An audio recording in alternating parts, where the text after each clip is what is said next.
New National Party rescue missions, always ready to rescue Grenada with resilience, courage, and unwavering leadership. Founded in the early 1980s during a time of great uncertainty, Grenada was still reeling from the aftermath of the revolution, especially the violent way it ended. Fragile and yearning for stability in 1984, leaders from across the region gathered on Union Island with the three existing political parties in Grenada at the time, namely the Grenada National Party, the GNP, led by Herbert Blaise, the National Democratic Party, the NDP, headed by George Brizan, and the Grenada Democratic Movement, GDM, headed by Dr. Francis Alexis. That meeting in Union Island resulted in the formation of the new National Party, the NNP. At the inaugural meeting of the newly formed NNP, Herbert Blaise was elected as the political leader, with our present leader, Dr. the Right Honorable Keith Claudius Mitchell, appointed as the General Secretary. In December 1984, the first parliamentary general elections post-revolution were held. The new National Party won 14 of the 15 seats, and Herbert Blaise was elected Prime Minister. His vision was a united Grenada, with key pillars being economic and infrastructure development, tourism, and strong international relations. His humility and dedicated service to restore our democracy and rebuild our institutions will always be etched in our history. Internal differences between the leaders of the three parties that formed the NNP saw the exit of George Brizan and Dr. Francis Alexis in 1987.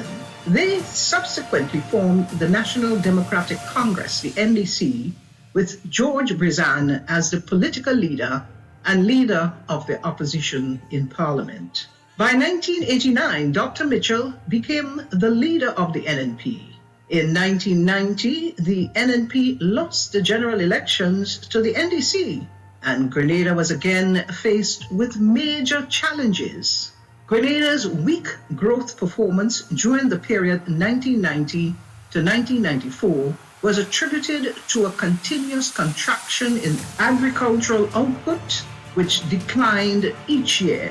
In addition, the construction industry experienced a major contraction in 1992 due to the sharp fall in public sector investment. In 1993, output declined in the mining and quarrying, construction, and manufacturing sectors, as well as in agriculture.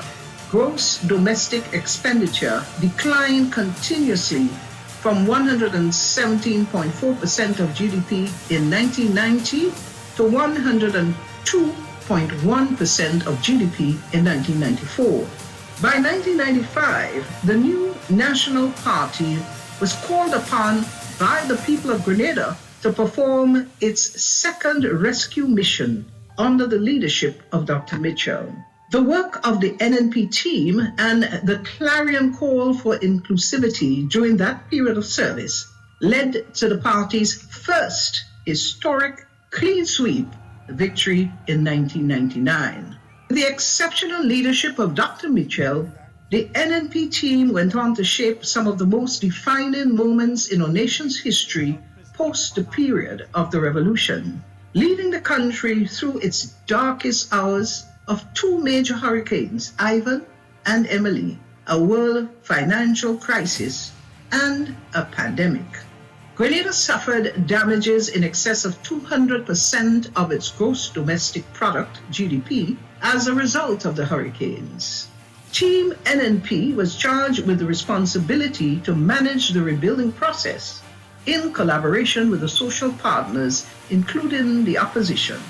Worthy of mention are a few of the key Build Back initiatives: distribution of free material support, the reconstruction of 200 homes for vulnerable families, the negotiation of 6 housing schemes, most of which we have today: Soubise, Mount Rush, St. David's, Diamond, and Beausejour, rebuilding of 2 national stadiums, negotiation with the U.S. aid to build 1,200 houses.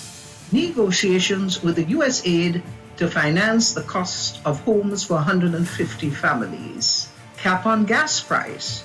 Reduction in property taxes. Provision of planting materials, fertilizers, labor support, equipment, and grant support to farmers to compensate for their lost income. Fisher folks were given grant support to repair their boats, replace engines, other equipment, and to compensate for interim loss of livelihood. The new National Party was asked by the people of Grenada to sit out the period 2008 to 2013 in the governance of the country. But by 2011-2012, the cries of yet another rescue mission were heard.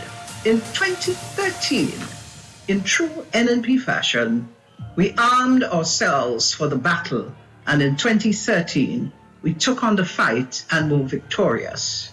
From his first entry into Parliament in 1984, Dr. Mitchell's leadership became a symbol of progress, leading to two more historic electoral victories in 2013 and 2018, where the NNP won all 15 seats. A powerful testament to the unwavering trust and confidence of the Grenadian people.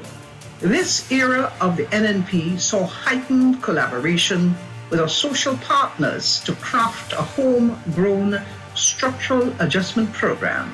The key objectives of this program were increase growth, restore fiscal and debt sustainability, strengthen the financial sector, while ensuring that social safety net programs such as the Support for Education, Empowerment and Development SEED program better targeted poor and vulnerable households, and that a targeting instrument was utilized to more objectively identify beneficiaries. During this rescue mission, Team NNP reduced unpaid claims of $100 million and had an average GDP growth rate of 5% and above consistently. The national debt was significantly reduced, moving from 108% of GDP to 57.7% before COVID-19, a drastic decrease in unemployment from over 40% to under 15%. The NNP spearheaded the construction of two national stadiums, expanded the cruise port to accommodate over 300,000 visitors annually, and upgraded more than 1,500 kilometers of farm roads, making life easier for our farmers and boosting agricultural production. In the realm of social progress, the NNP's legacy is undeniable. We brought clean, potable water to over 95% of households, expanded electrification to rural areas, and revolutionized telecommunications, making high-speed internet accessible to schools and homes across the nation. Education was a cornerstone of the NNP's commitment to the nation. The government awarded over 3,000 scholarships, providing access to higher education for students who would otherwise not have the opportunity. Through programs like the Imani, Empower, Project Fly, Youth Biz, Aspire, Reach, and Youth in Agriculture, the NNP empowered thousands of young people with skills training, job placement opportunities, and the chance to build a better future through scholarships and other support programs. During the COVID-19 pandemic, the NNP protected the livelihoods of thousands of Grenadians through physical measures that stabilized the economy and prioritized public health. Over 7,500 families benefited from housing initiatives, and as of June 2022, the NNP was paying pensions to 2,200 retirees with an average annual budget of $75.4 million. These victories were more than just political successes. They were endorsements of NNP's dedication to the people of Grenada. Dr. Mitchell's leadership brought about significant economic progress. Today, Grenada finds itself at another critical crossroad. The current NDC administration's mismanagement has weakened our economy, eroded key institutions, and undone much of the progress the NNP worked so tirelessly to secure. Under the NDC, serious crime and inflation are skyrocketing, the quality of healthcare deteriorating, and the people are once again bearing the brunt of poor governance. As history has shown, when Grenada calls, the NNP is always ready to respond. We stand ready to rescue, rebuild, and restore. This isn't just a mission, it's a promise. From providing water to every home, paving roads that connect communities, and supporting families with housing, to educating our youth and boosting our economy, the NNP has always been the driving force behind Grenada's greatest achievements. The NNP has always been there to rescue Grenada. We are ready to lead again. We will bring Grenada back to stability, prosperity, and unity, lifting our nation to the heights and respect it deserves. Together, we will rescue Grenada because we have done it before and we will do it again.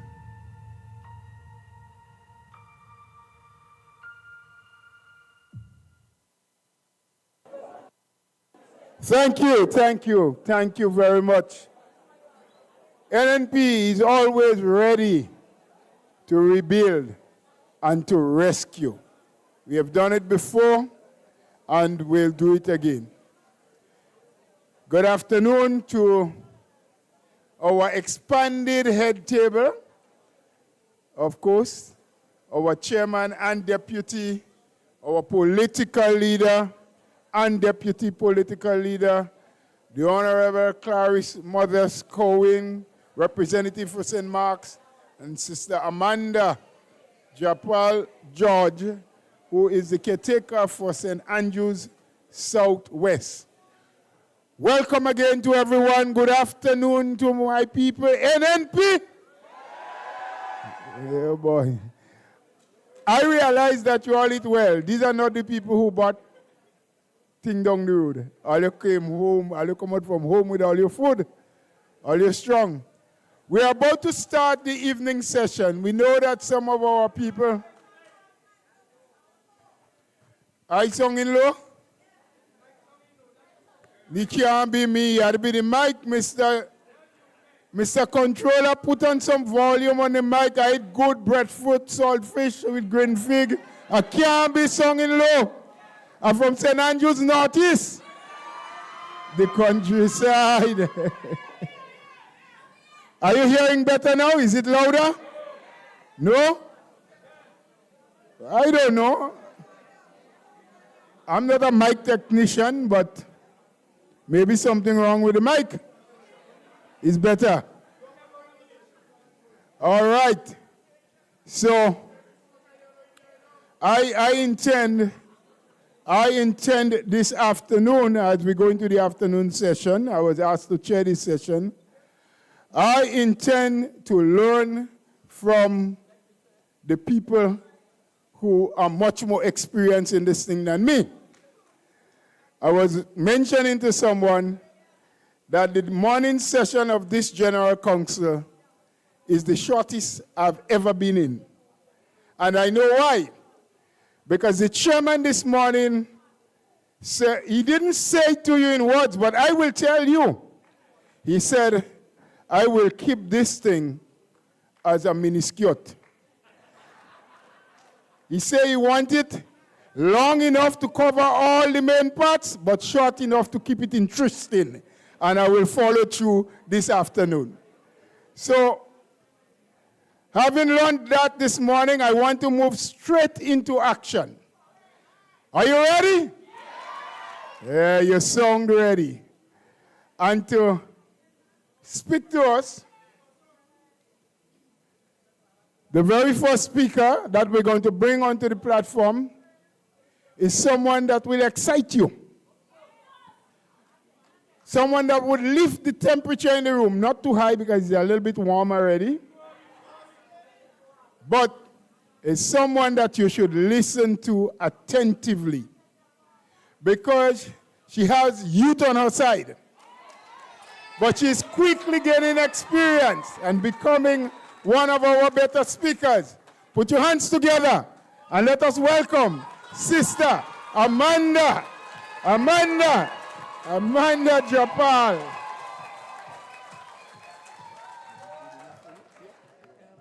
Yeah, I'm wearing heels. A special good afternoon to everybody. NNPites! Well, Brother Bola has just been gassing me up as if he is Rubis. I hope I can live up to his expectations. You guys noticed that today I do not have to stand on that case. As soon as people came inside and they say, Amanda, how are you looking tall, so? Well, I wore my heels today. And it's a green heels. Members of the head table, Honorable Emlyn Peo, political leader, Dr. the Right Honorable Keith Claudius Mitchell, our chairman, my colleagues, a special, very, very special good evening to you. And I have a message for every young person listening this afternoon. And I promise I wouldn't be long. Your future matters, not just in words, but in actions. We, the NNP, will not sit quietly while our youth are sidelined, ignored, or left without opportunity. We are here to rise. We are here to fight and to ensure that every child in this nation has the chance to succeed. Because in Grenada, dreams should never be optional. It should be our responsibility. But this evening, I want us to reflect. I want us to see the proof and make the choice. Our young people, we are facing some of the toughest challenges in Grenada's history. Programs that are built to empower us have been dismantled. Too many of our youths are turning to drugs and crime. They play in wapi, they gambling. It just lap and cut all over Grenada, Carriacou, and Petit Martinique. And parents, especially single mothers, are carrying the weight alone with little to no support. And we are being victimized. We are living through what I call a mental health pandemic. Now let's see the proof, and let's look at NNP's legacy for youth. And some may say, Amanda, why are you only scaling that fish, girl? Well, let me tell you why. Because you can't cook the fish unless you scale it first. You cannot talk about solutions unless you deal with the reality. And the reality is that the new National Party has always delivered for the youths of Grenada, Carriacou, and Petit Martinique. Nationally, so let me break it down. Nationally, young people were given the opportunity for on-the-job training while improving their academic qualifications through local and overseas universities. Some entered without any skill or any qualification at all. School dropouts from primary or high school, but you know what happened? Under the Imani, they gained skills, education, and a stipend for not just books, essentials as well.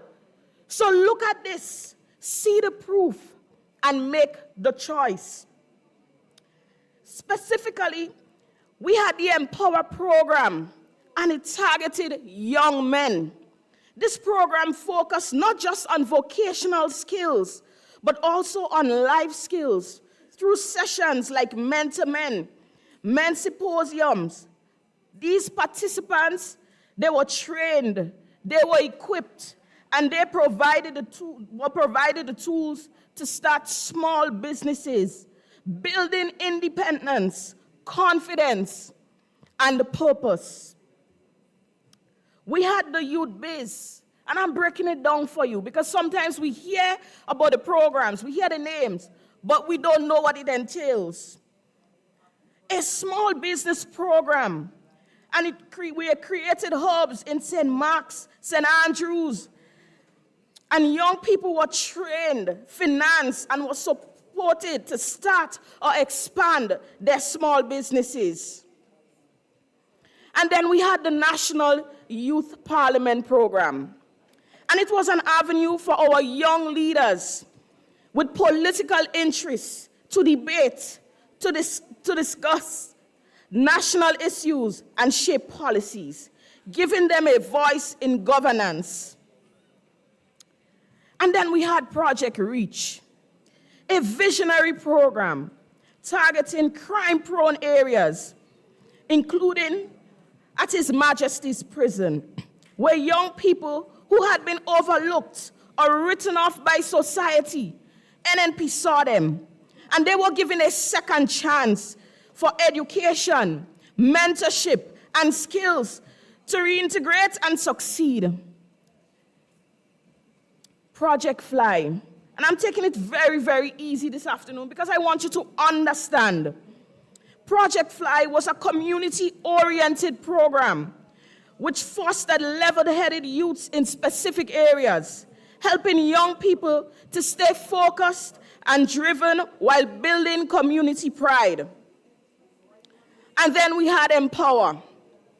We were showing young men that they were more than the block, that they were more than the WAPI, that they were more than what society tells them that they are. We cultivated leadership, confidence, and ambition in our young men. Now I ask you, which side lifts our young people? Which side strengthens families? Which side builds Grenada's future?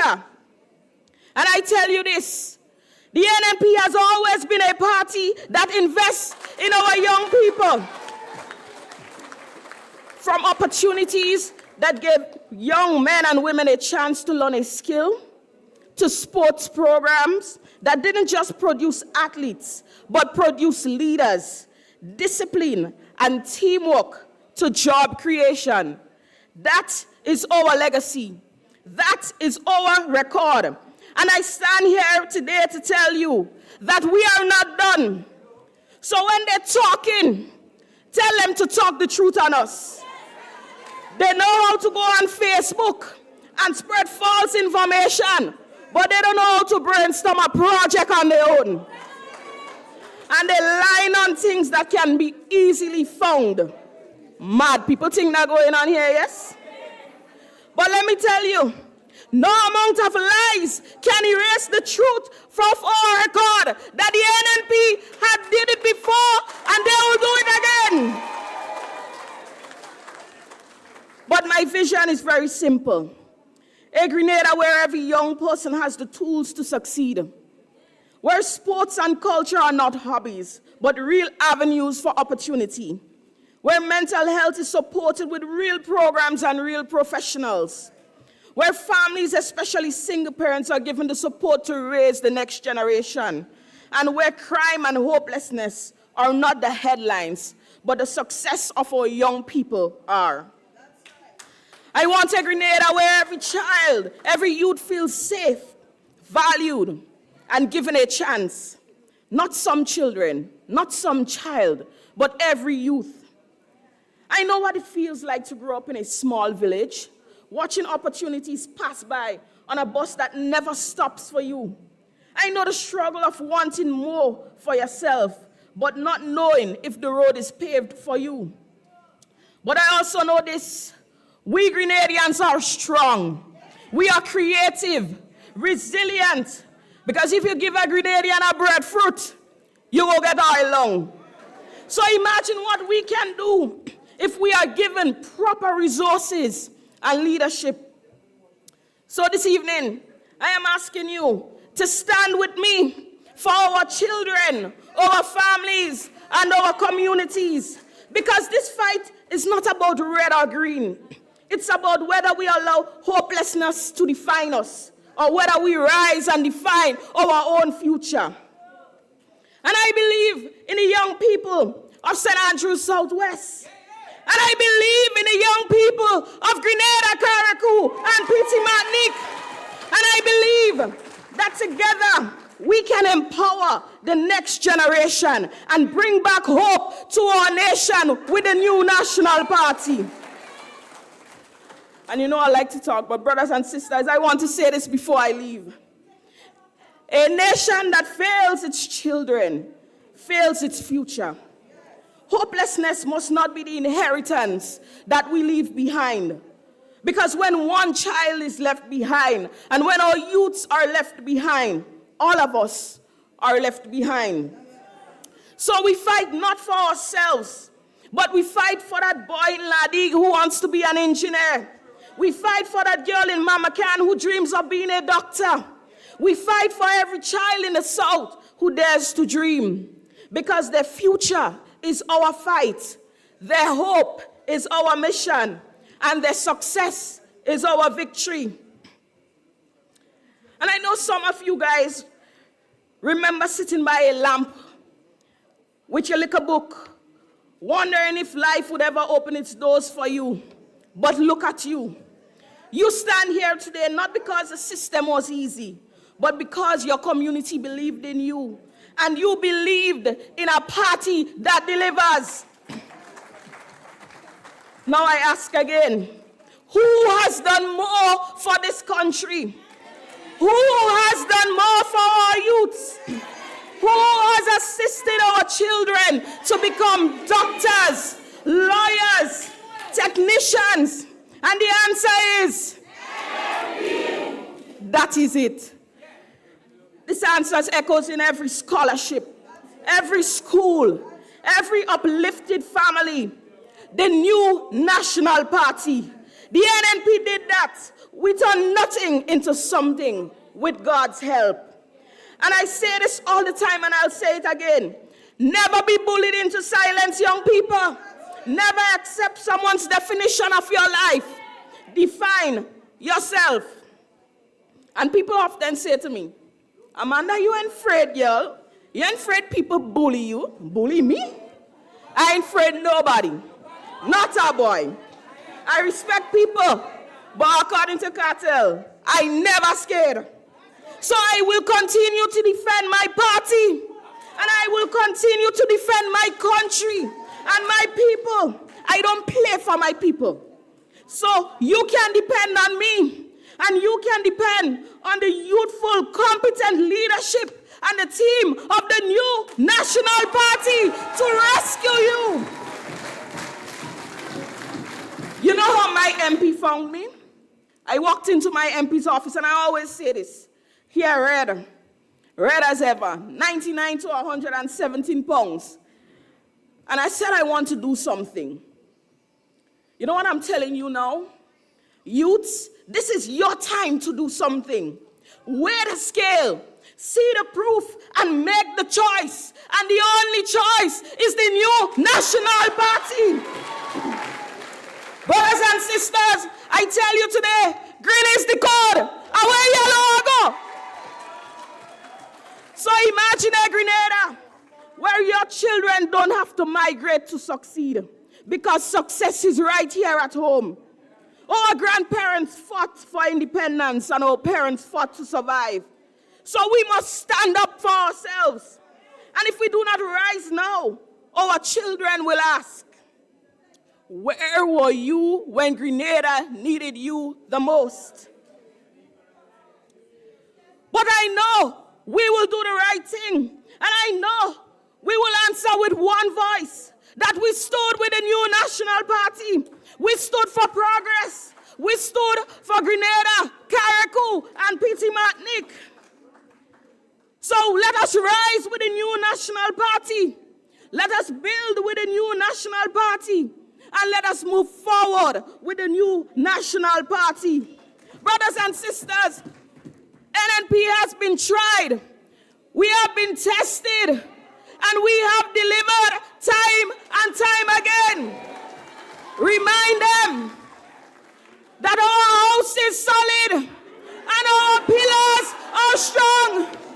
Our house is solid and our pillars are strong because there is no other party that has done for Grenada like the new National Party.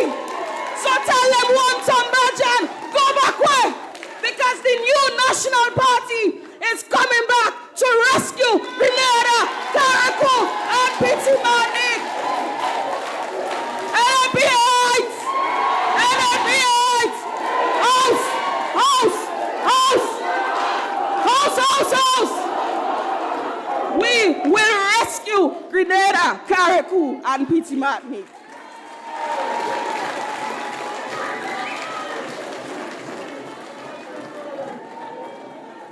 You hear it? You hear it? Ay, ay, ay.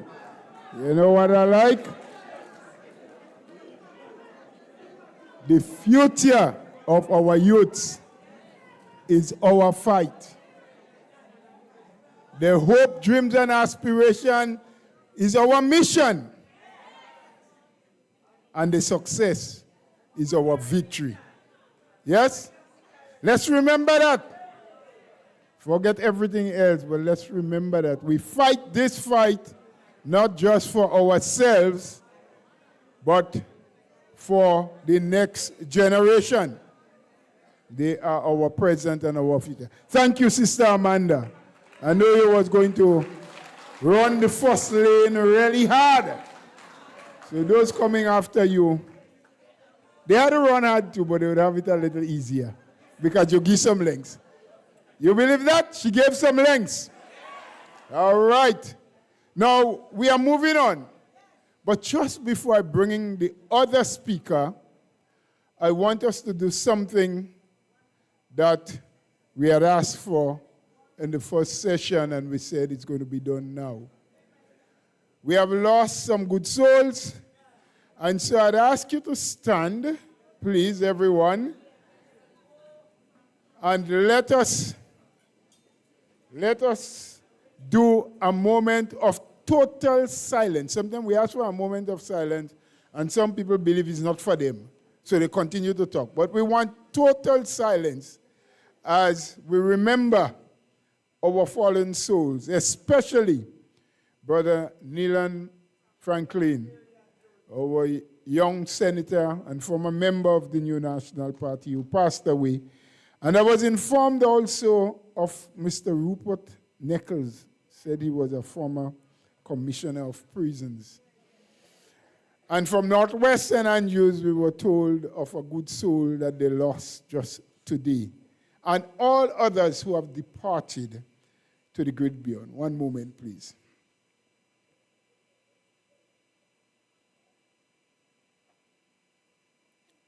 May the souls and the souls of all those who have departed rest in peace. Thank you very much. And we continue to move. You see, NNP is a party that has people at all different levels. We are well diversified. So at this time, we are moving from total youthfulness to experience, knowledge, and skills, to someone who has been around, someone who has held themselves up as royalty and has served with passion and served well. Someone who is no longer a youth, but is also not referred to as an old or elder person, just mature and experienced. My friends, let's put our hands together. Let's welcome Sister Clarice Modest Cohen as she comes to speak about health.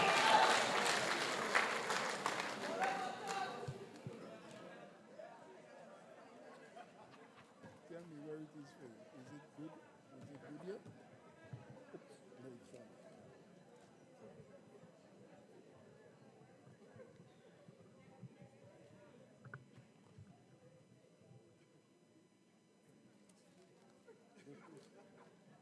I know why Brother Bola can't fix the microphone, you know.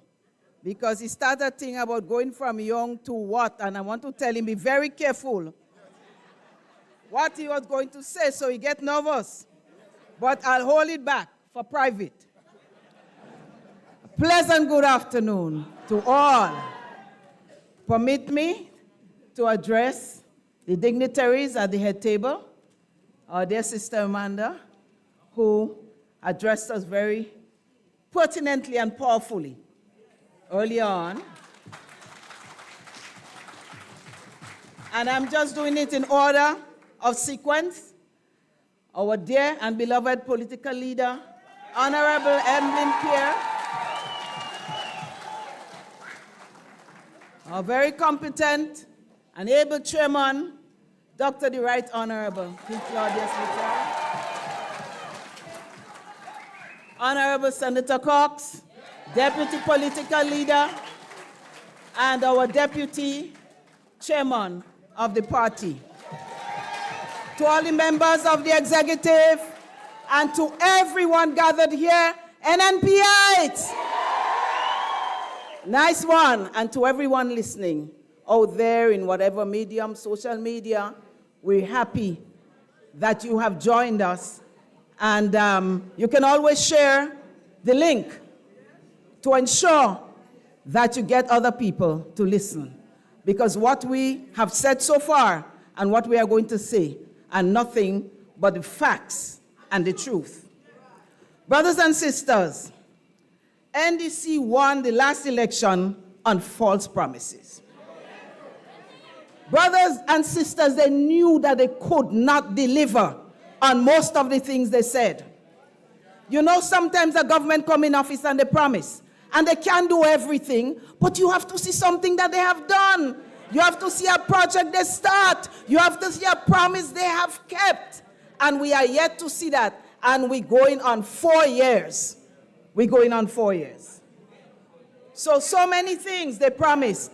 But I will just stick by the health, brothers and sisters, because the health of the nation is the wealth of the nation. And we are troubled. We are increasingly troubled by the stories we hear. And we have to make a call to the government of the day to do something about it before our population go down to half a quarter the size that it is now. Brothers and sisters, so they did not even try. We know that. Instead, it has gotten worse. Brothers and sisters, for the longest while now, our sick people have had to go to private institutions, private labs, private x-ray, and so on, to get blood tests done. Too regular. There may be an occasion when they don't have test A or test B. But every day, for the last 3 years, something is wrong. Something is wrong, brothers and sisters. They also have to buy all the medications in the private pharmacy because they don't have. And you all call us. You call me and you tell me the stories are too numerous for it to be a chance thing. This is, well, I want to say it's an orchestrated thing. Because how every day you don't have medications for the very common diseases that we have had for years, brothers and sisters. And even when they have it in the hospital, they have the scans, they have the x-ray, and the patient doesn't have the money, you have to get the social worker. While you're there waiting for a diagnosis and some kind of treatment, to come up with a payment plan. A sick person on a bed who may not have a job because you know where they sent home a lot of people, and who may be self-employed but there's no income now because the money not running. But yet you're coming up with a payment plan, brothers and sisters, before that person could get the scan or the x-ray or the test that is readily available. The few things that are available, you have to come up with a payment plan. But the Prime Minister of the day, the other Mitchell, he told us in no uncertain terms that Grenada cannot give free health care, not even for the needy ones. And now he is proving what he said. They cannot give. So come up with your health plan.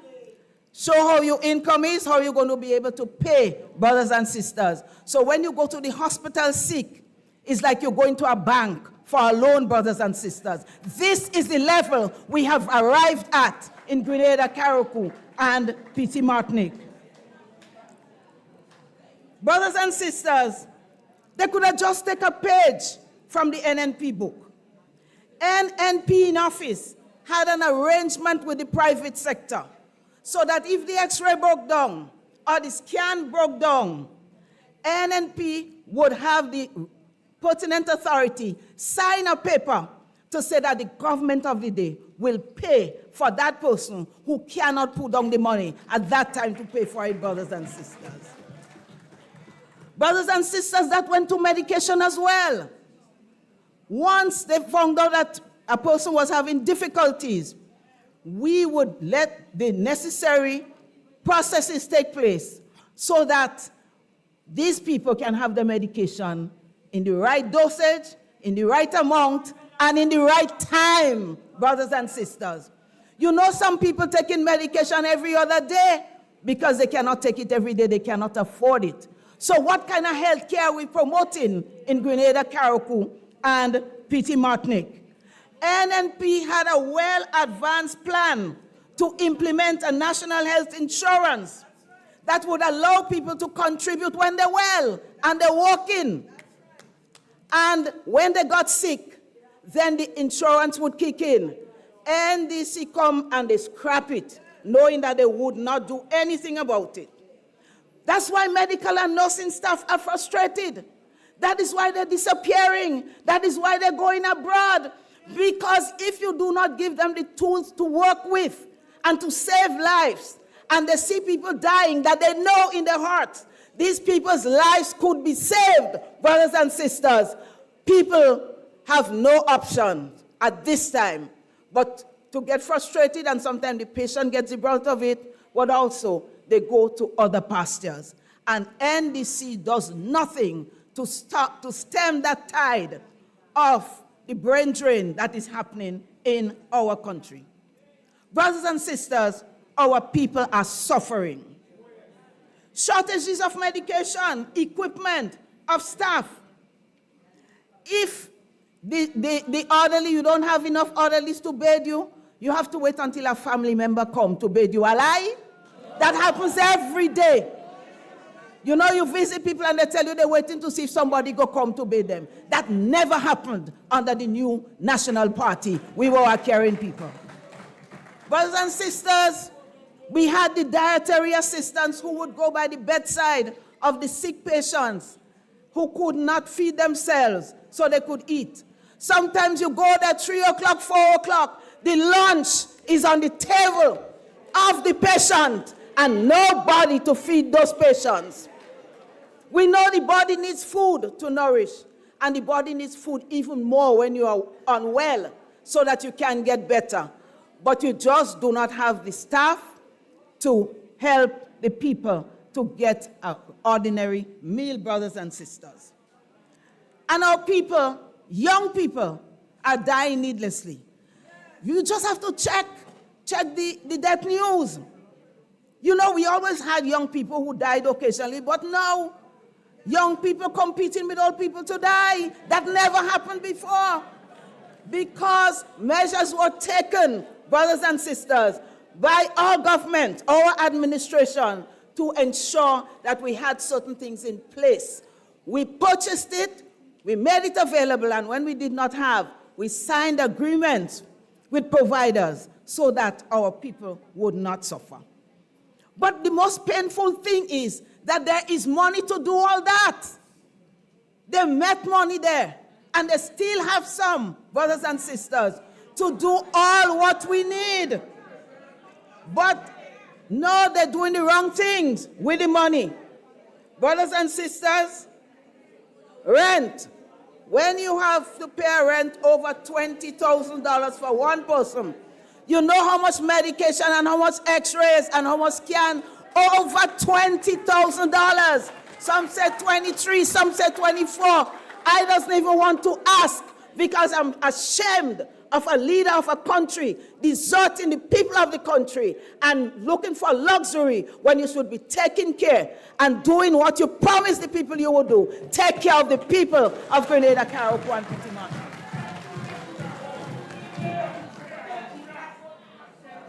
Brothers, travel. I see statistics, afraid to look at it.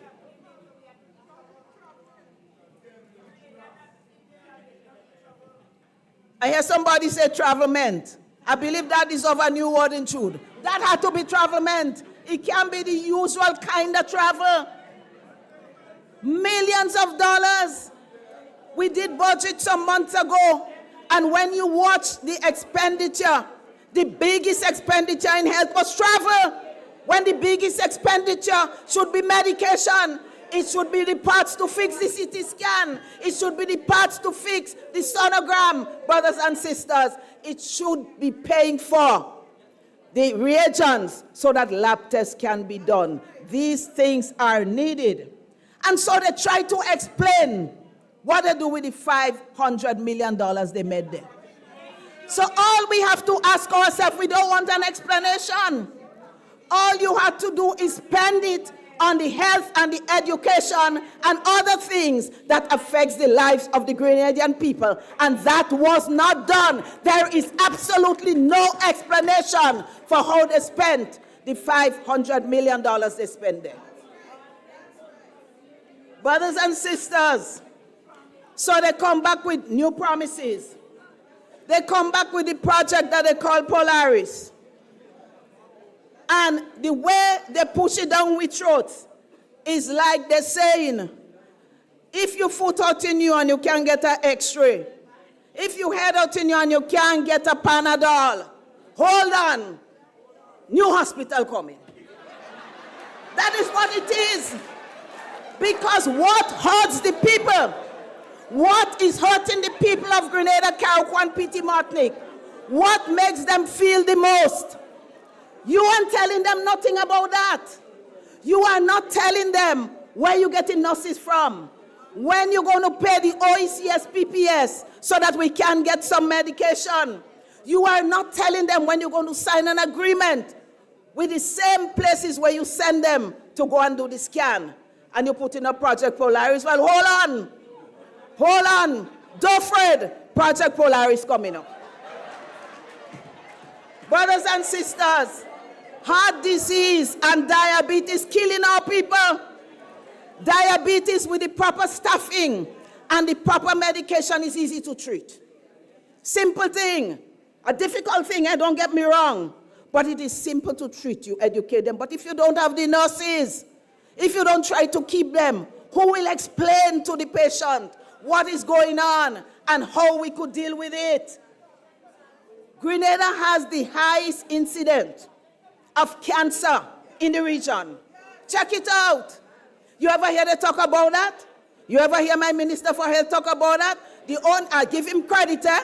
The man say, in truth, they promise and they have failed abysmally. And so he's my good friend because he talked the truth there. Say they fail. And it's true.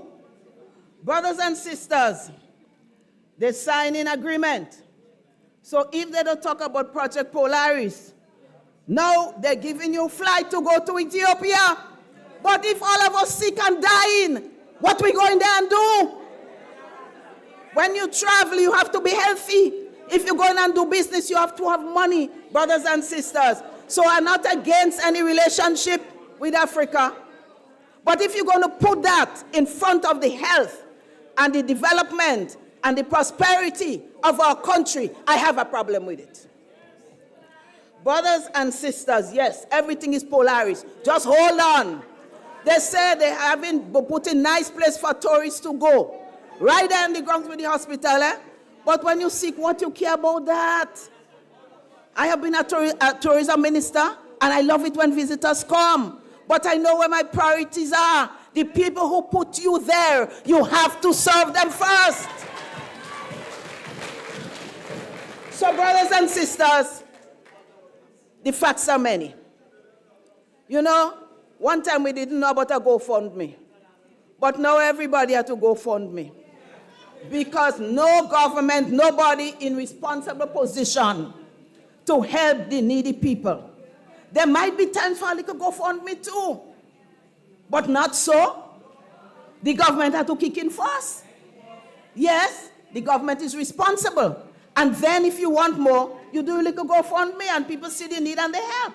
But no, GoFundMe is the order of the day. And they say if you want government to help you, just hold on for Project Polaris. It coming just now, brothers and sisters. Something is wrong. And you know what they do? They have some people, I just call them names in my mind, but I want to say that here. They're coming out as what the old people call MAPP. As soon as you say something, they come with something. If you do all your work and you get approval for a project, and then somebody else come and say it is a project, I find it teeth it. I don't find that hard to understand. You teeth it.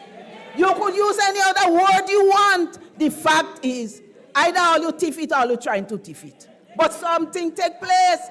But you see, these are the people who worry me because they're not dealing with the facts. They're not dealing with the reality. Your old parents, your child, your family is there sick with absolutely no help from the government. And you're talking about a thing like the teeth, well, the teeth it. What is it? So brothers and sisters, I just want to give a few reminders as I wind down because I know the chairman is a stickler for time. I just want to say to you, stand firm. NNPI, stand firm and support your party because you know what we have done for you before. But I want to broaden it.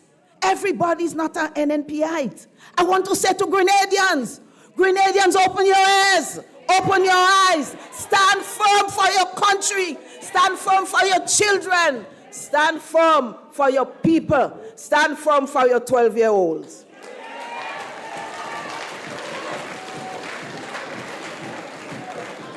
So brothers and sisters, I just want to share a little bit of the vision. I just want to share a little bit of the vision and I'm winding down. Let's not get weary. Let's not get weary. What did NNP deliver? It's just some, you can't say all. Dialysis unit established. We invested in healthcare infrastructure, all medical station. Guelph get theirs, Victoria get theirs, other people get theirs. Government invested in the infrastructure. New hospital wing completed. All the facilities around the island. Government did that. State-of-the-art CT scan introduced. And groundwork for national health insurance. Brothers and sisters, that is a must. So, we promise you healthcare that is accessible, you can get to it. Healthcare that is affordable and reliable. Not one thing today and something tomorrow. Of course, we must continue the work to implement national health insurance. To strengthen primary health care and prevention, I spoke about it. Nurses going, centers closed. We have to strengthen that, brothers and sisters. Together, and this is not rocket science, we have done it before. We will build our Grenada. We will build our healthcare system, but we all have to stand together and to say to the NDC administration, enough is enough. Mr. Prime Minister, either you can take care of the people or leave it to the persons who are able to do it. God bless.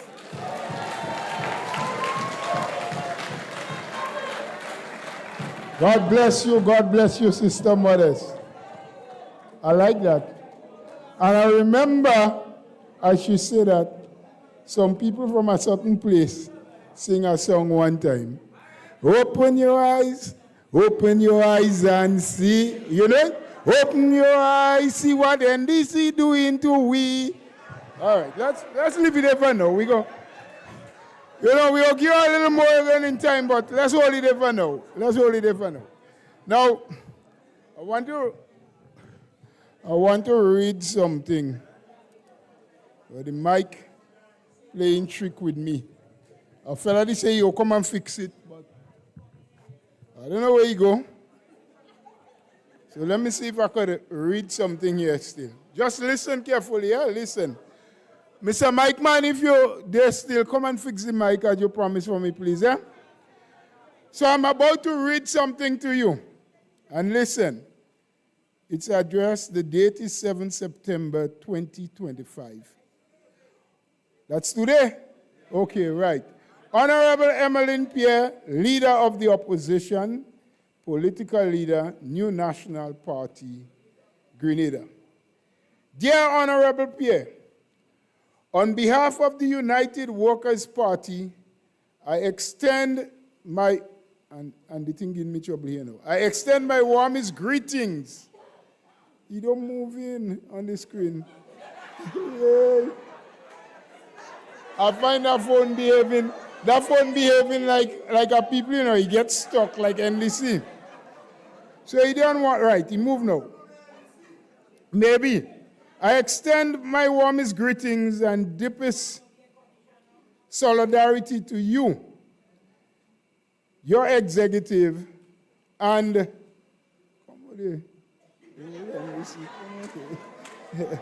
you see the print is very small, so I had to expand it on the phone. Madam Political Leader, I don't know if your phone might do better than mine. Your phone might be NNP. That one.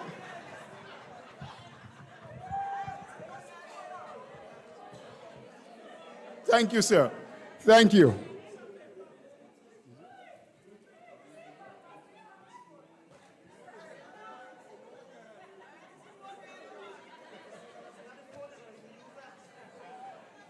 You make a mistake with that, but I won't answer you no. And next time. Right.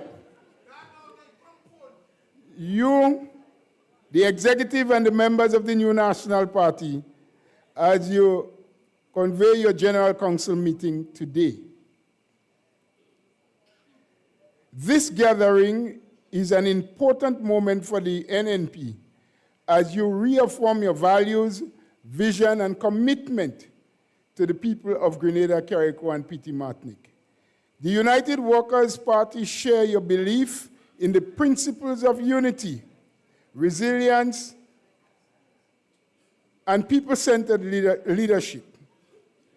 At a time when our region faces significant social and economic challenges, it is only through solidarity and cooperation that we can secure a brighter future for all Caribbean citizens.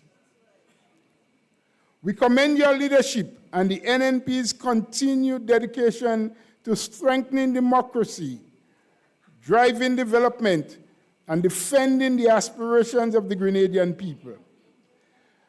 As a sister party, we remain committed to working alongside you to foster closer collaboration and to promise progress, stability, and prosperity across our region. Please be assured of our unwavering support to you as leader of the NNP into this next chapter. We wish you every success in your deliberations and decisions at this pivotal meeting. In solidarity, Honorable Arland M. Chastenay, Member of Parliament, political leader, United Workers' Party, St. Lucia. This is a message from the United Workers' Party of St. Lucia, expressing their support and solidarity with us.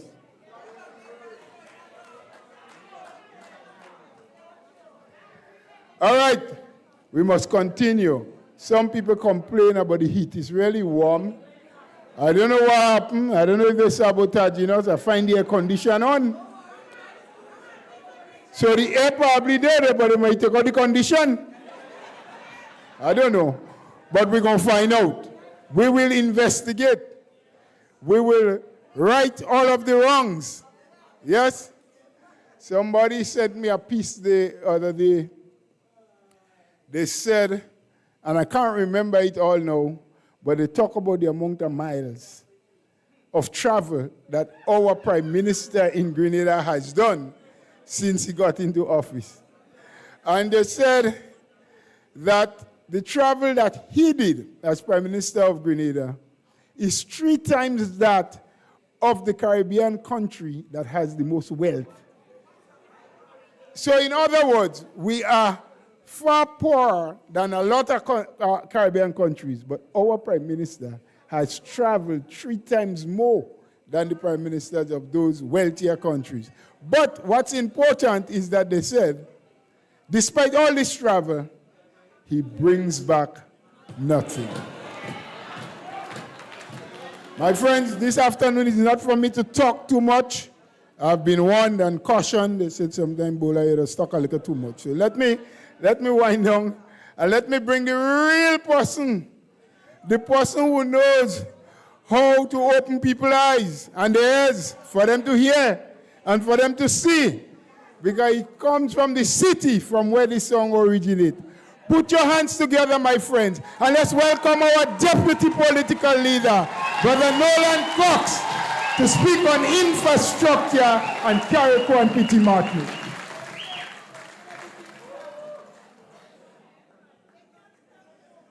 Thank you very much, my dear brother Bola, our most distinguished chairperson this evening.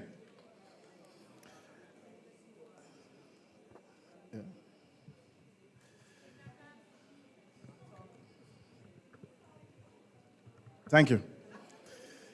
Let me first take this opportunity to recognize our head table, our esteemed political leader, our distinguished chairman, deputy chair, our dear executive member, Sister Clarice Modest, and of course, we have our young, fiery Sister Amanda Japal.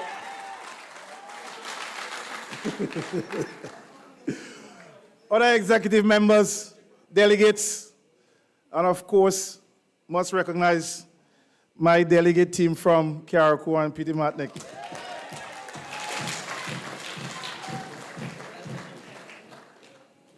Brothers and sisters,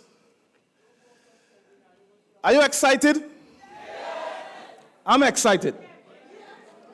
I'm excited. I'm motivated. I'm driven. And we are ready to govern.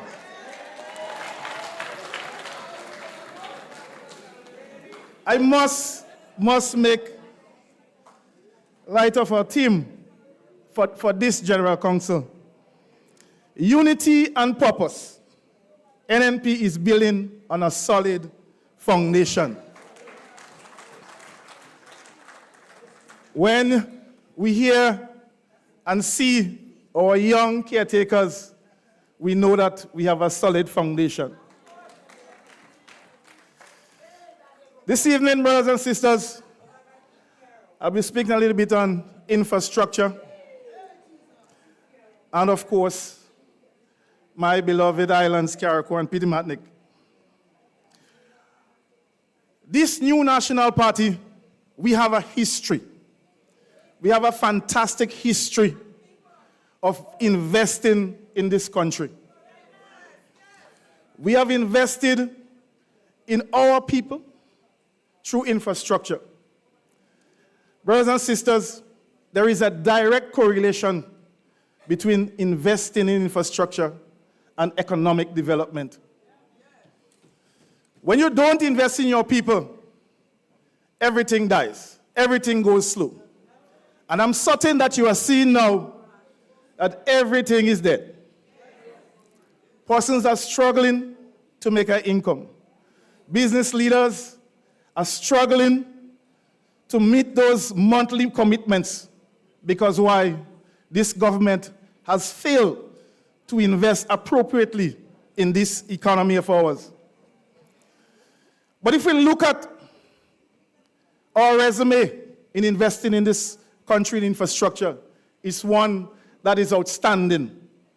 And we have on our head table 2 former ministers of infrastructure who have done a fantastic job fantastic job in leading the infrastructure development of this country. 4, my apologies, Dr. Modest. Yeah, Dr. Mitchell, and of course, the Deputy Chairman, Brother Gregory Bowen, who has been the longest serving Minister for Infrastructure. But some of our young persons and members here may not be old enough to remember the configuration of our country from an infrastructural standpoint. You know this beautiful area that where we have the tourist spot, and we have the malls, the shopping malls, all the shops. We have the banks. We have the bus terminus. We have the fish market. Brothers and sisters, if I could put a picture on the screen now for you to see what that area looked like, you would be amazed. Some of our younger persons, I think I'll give you a homework this evening. Go back and get a picture what they used to look like, what that area used to look like. We invested in this country. We invested and we ensure that we created not just beauty, but we create economic opportunities through our investment. And we look at it today that our tourist boat can come alongside, persons can walk off. They don't have to use a tender anymore. Brothers and sisters, the New National Party is the one who did that. We did that. Remember the famous Port Louis project, so much demonstration. And you know, sometimes we laugh when we see some of the same persons go in there, sit down and eat, relaxing, enjoying the atmosphere. Because why? They lack vision. They lack vision in what is required for this country. So they only condemn when they see us in action, brothers and sisters. Dr. Modest spoke about the phase 2 of the hospital. We were in government. We came out of government. They left the phase 2 undone, and we had to come back and finish it. We had to come back and finish it. We must be proud of that, brothers and sisters. We built numerous schools. Numerous schools. Housing development. Project 500. I don't know. I don't know if it's 500 years we have to wait. Brothers and sisters, we are tired of these failed promises. We are tired. Our country needs better, brothers and sisters. We have done major road infrastructure work throughout this country. I was speaking to a resident in St. George's Northeast last night. And you remember, they used to complain when we were in government about potholes in the road. Brothers and sisters, now it's crater that is in the road. Only crater. So the resident said to me, say every week, the parliamentary rep stand up by the big crater in the road. He don't know what he's doing there. He don't know if he's dreaming or praying for the hole to just full up. Brothers and sisters, what is going on is a travesty. It is a disaster within itself. The lack of investment that is what we see taking place in this country for infrastructure, brothers and sisters. What is taking place in Closure? It is so sad. It is so sad, brothers and sisters. We have residents who are going through serious difficulties day by day. But yet for all, we see little or no action. You know, brothers and sisters, we as a party, we must be proud. We must be proud of our successes. You know, when I passed through the Monkuma area to see that new development, new houses, new homes, new communities, and it's through the vision and hard work of the New National Party.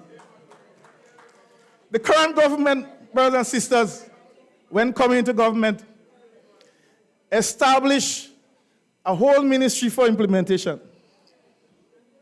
A whole ministry to get things unclogged pipe and all kind of stuff. All that we're hearing from this ministry is a series of allegations of bribery and corruption, brothers and sisters. It is so sad. It is so sad. We are not hearing of glowing implementation rates. We are not hearing of successful projects. We are not hearing of finished projects. We are only hearing of failed and stalled projects. What about the Seaman Cultural Center? What about the Grenville Commercial Complex? Where are those projects, brothers and sisters? Our Feeder Road project.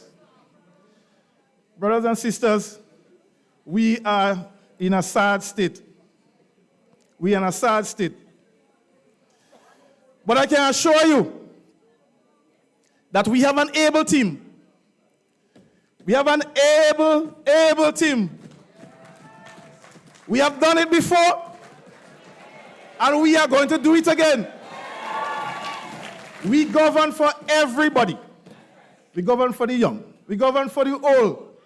We govern for even those in the diaspora. Brothers and sisters, not what is happening now.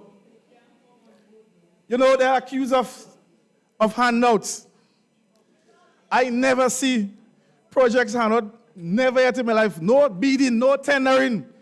A man got a call on a phone, come and start a project here. When he start the project, if he can't finish, he just disappear. It is sad, brothers and sisters. It is sad. I am saying that we have an opportunity to inform this country of what is taking place, and we have an absolute opportunity and responsibility to get rid of this behavior and activities. And the only how we can do that is to ensure that the new National Party get back into government. And we ain't counting years no more. We have less than 24 months. That's how I counting. We have less than 24 months, and just so we'll be counting days. Brothers and sisters, the future of this country is at stake. The future of this country is at stake. And we have to stick with the party that knows how to get it done. We are going to do this. You believe it? We are going to do this. We are going to get this done. Brothers and sisters, I want to turn to another very important issue. And it's one from a national level, but it also affects Carriacou and Petit-Martinique even more significantly. And that has to do with this recent announcement by NOAA Fisheries that come January 1st, if no action, come January, I don't know what date in January, but come January, if we do not get our fisheries house in order, we are going to receive an absolute ban on the importation of seafood products into the United States. We will not be able to export seafood. Brothers and sisters, this is a very, very critical matter. And you know what is most disappointing? Absolute silence. Absolute silence on every important issue that affects this country. We do not know what is taking place, but we are calling on the government to speak up. The fishermen are listening. They are looking for guidance. They are waiting on direction for us to resolve this matter. Now, what is happening, brothers and sisters? What is this going to do? If nothing is done between now and January, no seafood products, namely our tuna, yellowfin tuna, would not be able to be exported to the United States. What is the impact of this? Numerous families are going to be impacted. We have hundreds of tuna boats. Some of those boats are under mortgage. Families are going to be impacted. And what is most glaring is that 90% of those boats belong to Petit-Martiniquans. Pitimatnik is a very small community. They rely on this for their living, for their survival. And for no one, not even the member for Carriacou and Pitimatnik, to come out and say a single thing on this matter so far, it says something. It is quite telling. In the advent of social media, they're taking out picture from anywhere all around the world, says something to our fishermen of Carriacou and Pitimatnik. I don't know where he is. I don't have a clue where he is. But I am saying they need to hear from you. They need to hear from you. Brothers and sisters, listen to this. In 2000, we had a similar situation where our fish trade with the European Union was in jeopardy. Another time, Honorable Elvin Nimrod, who was the Minister for Foreign Affairs and the Minister for Carriacou and Pitimatnik at the time, quickly pulled all stakeholders together. Because this issue is not about politics. This issue transcends all political parties. And so we have to move swiftly. Government have to move swiftly. We've been there before. We work with our stakeholders. The Honorable Elvin Nimrod then flew to Brussels to meet with the European Union and to plead for our fishermen of Carriacou and Pitimatnik to save our trade. And today we still have the EU trade going. But with this government, we are hearing nothing. We are seeing no actions, well, more than flying, but we're not seeing any productive action towards arresting this matter. There is ample time for us to start to do some of the things that is required. Some of the fishing gears have to be changed. We have to start doing some more critical things. We may have to change the legislation. Some of our boats now will have to have cameras on them so we can monitor the fishing process. Those are the requirements. It is not difficult. It is not beyond us. But if we do not act now, we are going to be in trouble. We are going to be in trouble. And so we, as a party, the political leader and I, we have spoken about this in length. And we are very concerned. We are very concerned. We are very troubled. Because, you see, when it doesn't affect you, you don't understand the implications. When the shoe is not on your foot, you don't know the difficulties. The people of Pitimatnik in particular, even after going through Hurricane Beryl, scores of fishermen who haven't received any burial support. Now, their livelihood, their bread and butter issue, there seems to be no voice to address this. Brothers and sisters, we are calling on the government to move quickly. I am prepared to work along with whoever for us to address this matter right away.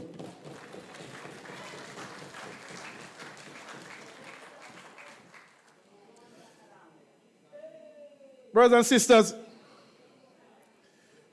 we are a great party. We are a great institution. We have had great leadership. We have great success in this country. We, the New National Party, is here to stay. I heard them saying that they're going to be there for 20 years, 25 years. I think they make a mistake. They make a very mistake. They have to say where they will be for 25 years. Not in government, though. Because they have failed the people thus far. They have failed, especially the people of Carriacou and Pitimatnik. Brothers and sisters, one of the biggest issues and one of the resolutions that was read out today, the issue of housing. You know, our people, my people, we are in a tough place. And it's only now the effects of Beryl is actually hitting home. Even after receiving $118 million, 14 days after the hurricane, there are still families in tents. Brothers and sisters, this is the situation before us. We have persons who have been promised houses. There are persons who have been promised material. We hear the Minister for Finance went on national TV and say, by the end of July, everything is done. No burial support. The parliamentary rep for Karakwam Matnik say it is going to continue. Brothers and sisters, we don't know who to believe. But what is certain is that every time the people go, they have been turned back. The people of Karakwam Matnik is living in hope. They are living in hope that some material may come their way in the not too distant future. They are living in hope that the new national party will get back into government and rescue them from this disaster.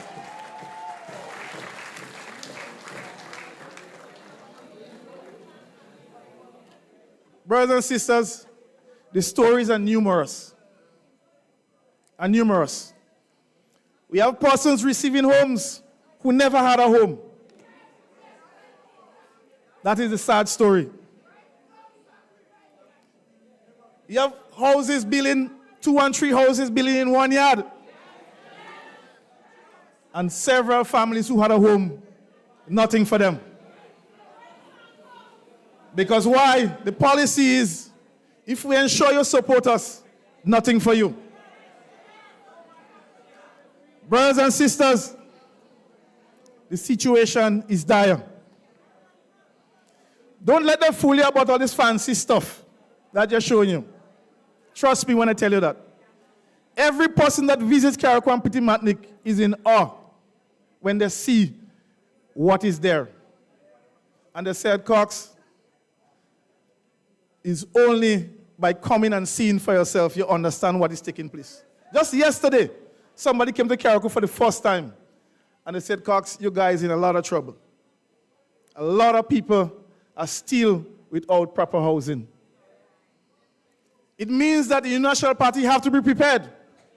We have to be ready to deal with those issues because they are not going to be addressed by the time we get into office. It is quite certain. Brothers and sisters, could you believe it? 80 or 90%, as I say, of Karaku has been destroyed. But we are hearing $40 million spent in housing in Grenada and only 20 spent in Karakwam Matnik. Could you imagine? The area with the most damage got the less financial support. Is that caring? Huh? Is that proper management? And you know something, they talk about transformation. But this transformation seems like a prefab transformation. It looks like it's a prefab transformation, brothers and sisters. You have bona fide fishermen calling me every day. He said, Cox, my boat is on the waterfront damage. I have to take a boat with the next man to go out. But I see a guy get a new boat and he never had a boat before. New boat and engine. And he's not a fisherman. Why? Why are our fishermen and farmers treated that way? Even after receiving $118 million plus other donations, all we are hearing is money is missing here, money is missing there. Who buying car, who buying land? It's a whole other story, brothers and sisters.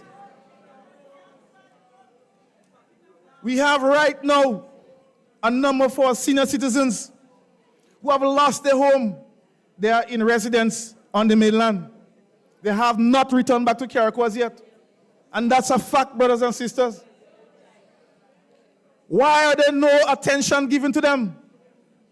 Why should not they be given a home? You have young persons who had never had a home, got a home. But our senior persons who had a house, they lost it, nothing for them. And they are stranded here on the mainland, away from their family and loved ones. That is sad, brothers and sisters. Brothers and sisters, Pity Matnick. I must say something about Pity Matnick before I close, specific to Pity Matnick. Pity Matnick has received the worst of this storm, the worst in the treatment meted out. And I say this to you, you know, I see some laughable things. Some laughable things. And anyone else could recall, anytime we have in a sword turning ceremony, we turn the sword when we're doing something new. Not so? And we're starting something new from scratch. But could you believe it? There are sword turning ceremony for the health center in Pity Matnick to change the roof. I never hear that yet.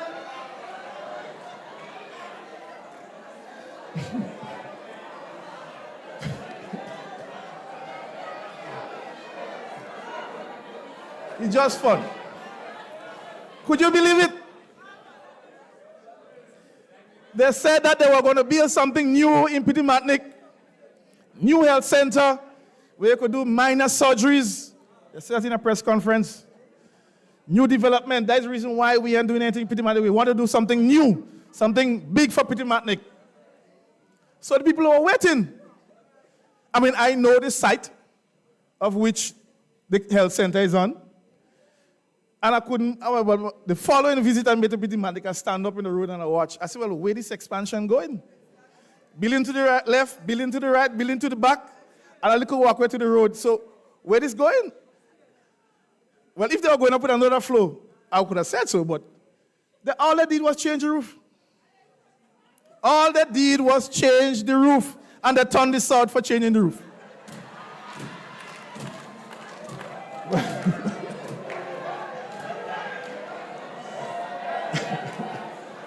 Never hear that yet. Telling you. And I know what the follow-up thing? That is transformation.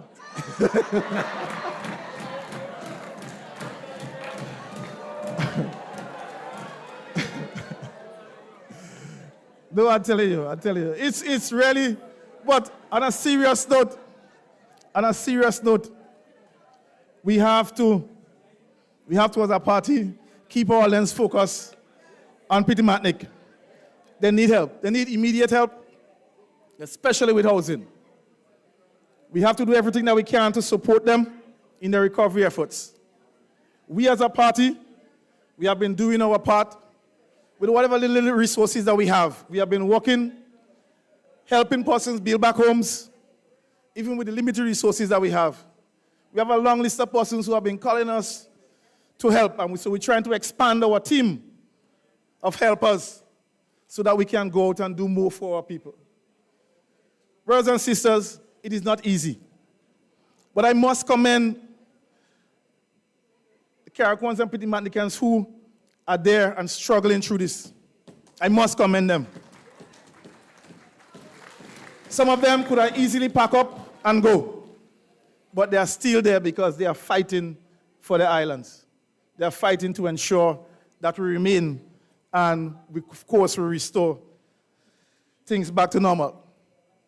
The brothers and sisters, here one another matter that I need to touch on before I go because I get the signal. And it's a very serious one.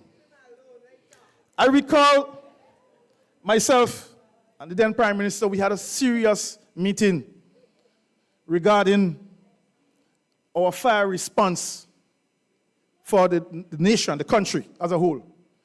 Because we have been having a number of fire incidents. And we sat down critically and we look at all the areas where we have the weaknesses and we are going to strengthen them. And we started by establishing a fire department in St. David's for the first time. We did that. That was our project. And we ordered several fire trucks. Up to this date, none of those trucks have came on island. And we have a serious issue in Carriacou with fire response. A very serious one. We only have the lone fire truck on the airport, and we need to have this matter fixed. Remember, the New National Party is the one who actually fixed that before. We did it. And it appears that we will have to do this again. But I must close on a note, on a message that was given to the people of Carriacou and Petit-Martinique. A message from the Member of Parliament for Carriacou and Petit-Martinique. And it's the first time that I agree with this message. And you will agree with it too when you hear it. I'm very happy and excited about that message. Because in a meeting with staff of the Ministry of Carriacou and Petit-Martinique Affairs, he told the staff that if they're pulling their weight, that is a business. Because why? Everything is all good and well with him. He's set to go. Say he's set to go. If you lose the election, it's not a problem because everything is nice with him. Now remember, those are the words of somebody who got a job for the first time in 2022. Some of us here have been working for 30 and 40 years. And we would never dare make a statement like that. So we got your message. We got your message, and I'm decoding the message to the people of Carriacou and Petit-Martinique. He no longer needs you, and so I'm letting you know that he could go now, if he wish. He can resign now, and I am ready and willing and able to take up the responsibility of governing our islands of Carriacou and Petit-Martinique. So we know you're good. We know your pocket nice, your pocket heavy. Go your way. Go your way.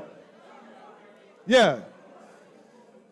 You know, brothers and sisters, we have been accused of a number of things. We've been accused of corruption.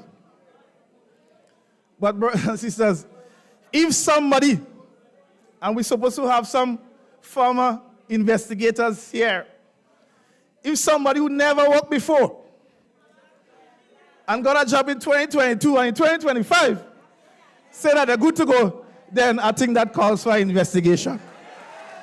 Not so? We have to investigate. So, but we still want him to go. Yeah. So I'm saying, brothers and sisters, we got the message. And I want you to spread the message far and wide.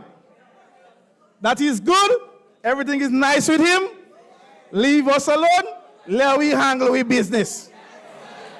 We are ready, the new National Party, and in me, Nolan Cox, we are going to get this done. We are ready to govern. We are ready to rescue this country. Brothers and sisters, thank you very much. May God continue to richly bless you.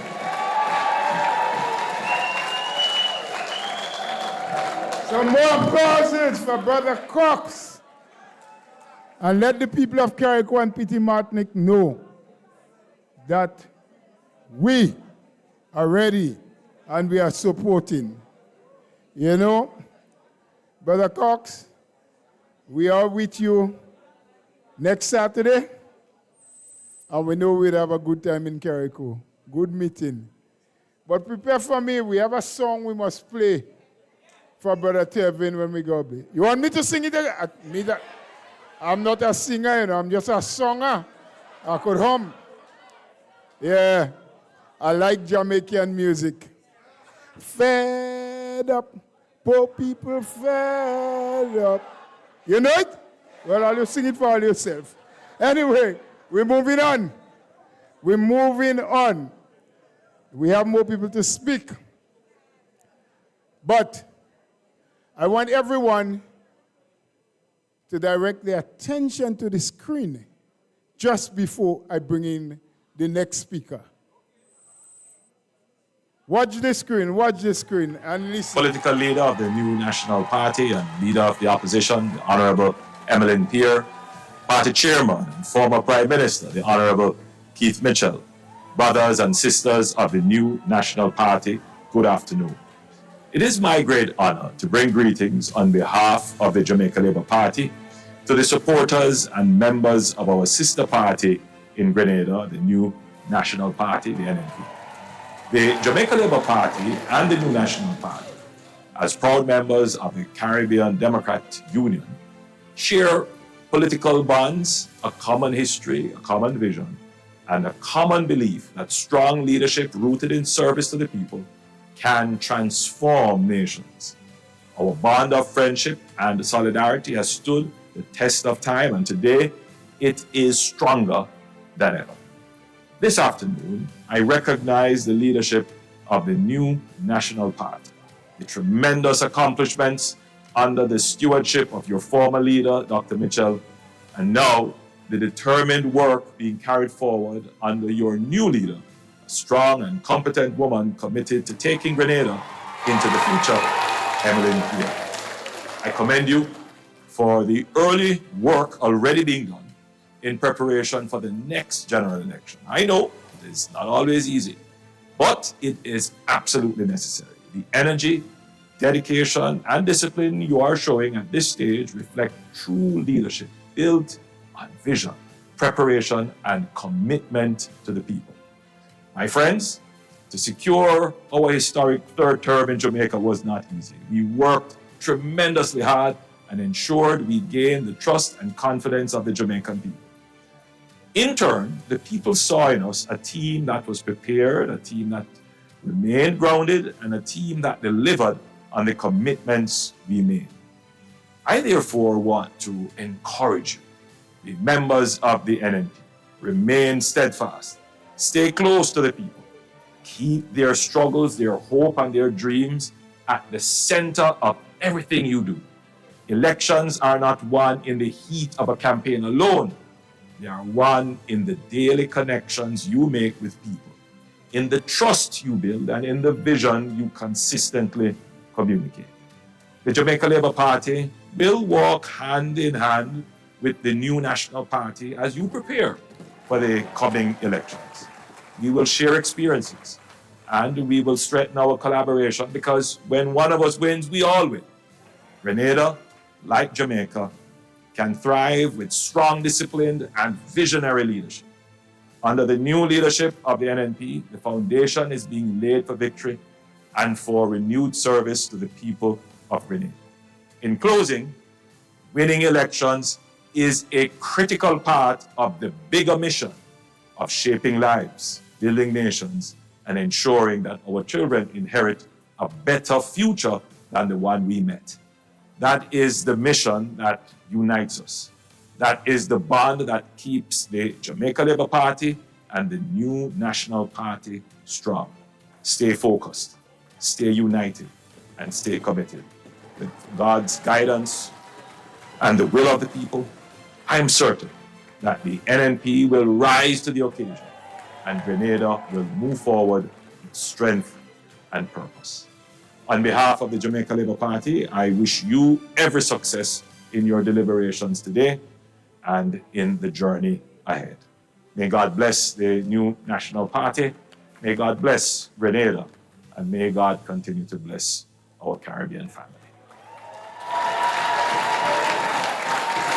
That was for you, the most honorable Andrew Holness, newly elected for the third term Prime Minister in Jamaica. Yes, a message to us today that we should continue to stay focused, stay united, and stay working. And to follow up that, there is not a better occasion to bring in someone who has been schooled in determination and hard work. Someone who is a good communicator. And someone who is so fortunate that as leader, she has a former leader standing side by side with her to help guide, protect, and push her forward along the way and to fulfill the mission of the journey that is ahead. Let's raise our voices and put our hands together for our political leader.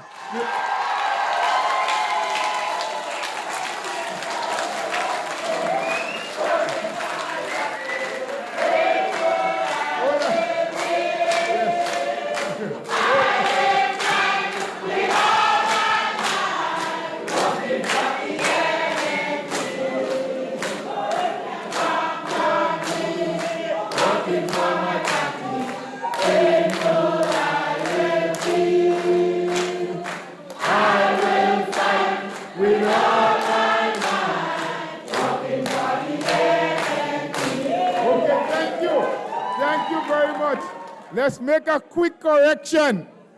The gun misfired. So the former political leader has decided that he will come now and then the political leader will follow. So let's welcome.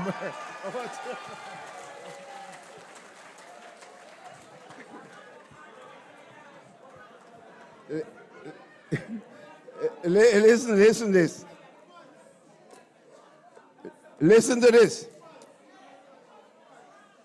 I never, in all my years, I never hear anybody speaking last after the political leader.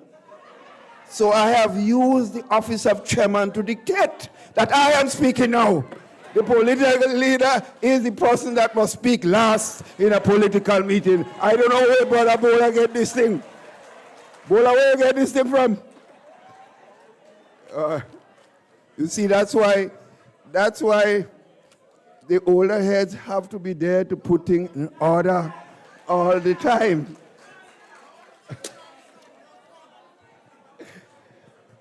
Friends,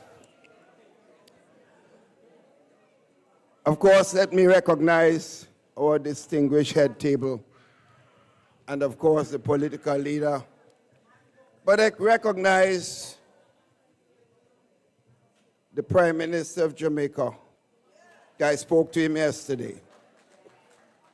You know, if you watch the Prime Minister speaking a while ago, if you watch him speaking, you realize that he's speaking with a passion.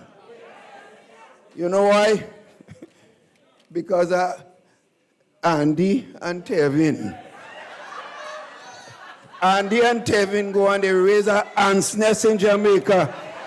And that ant's nest go bite Andy and Tevin and the whole National Democratic Congress Party. Andrew ready for the tail.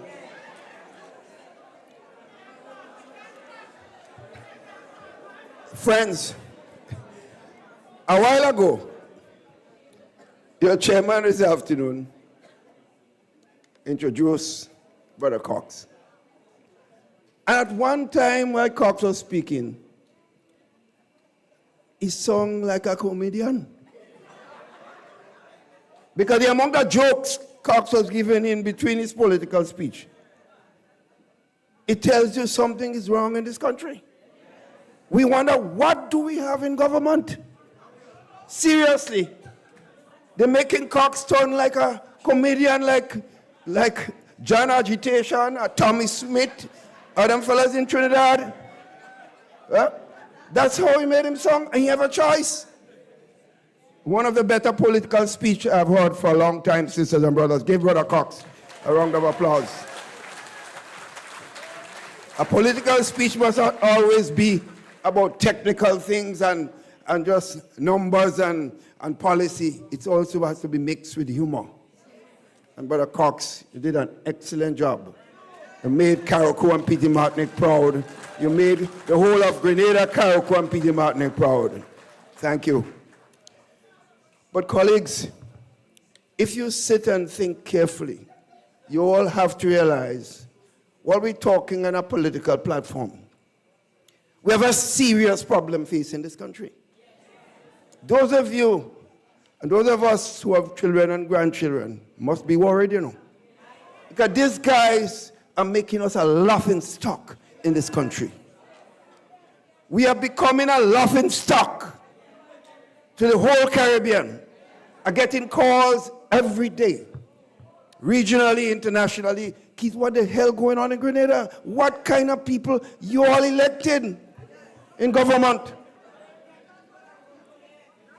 Now, seriously, how could you go and put in on a roof in that place and you're saying, come and witness the sword turning ceremony?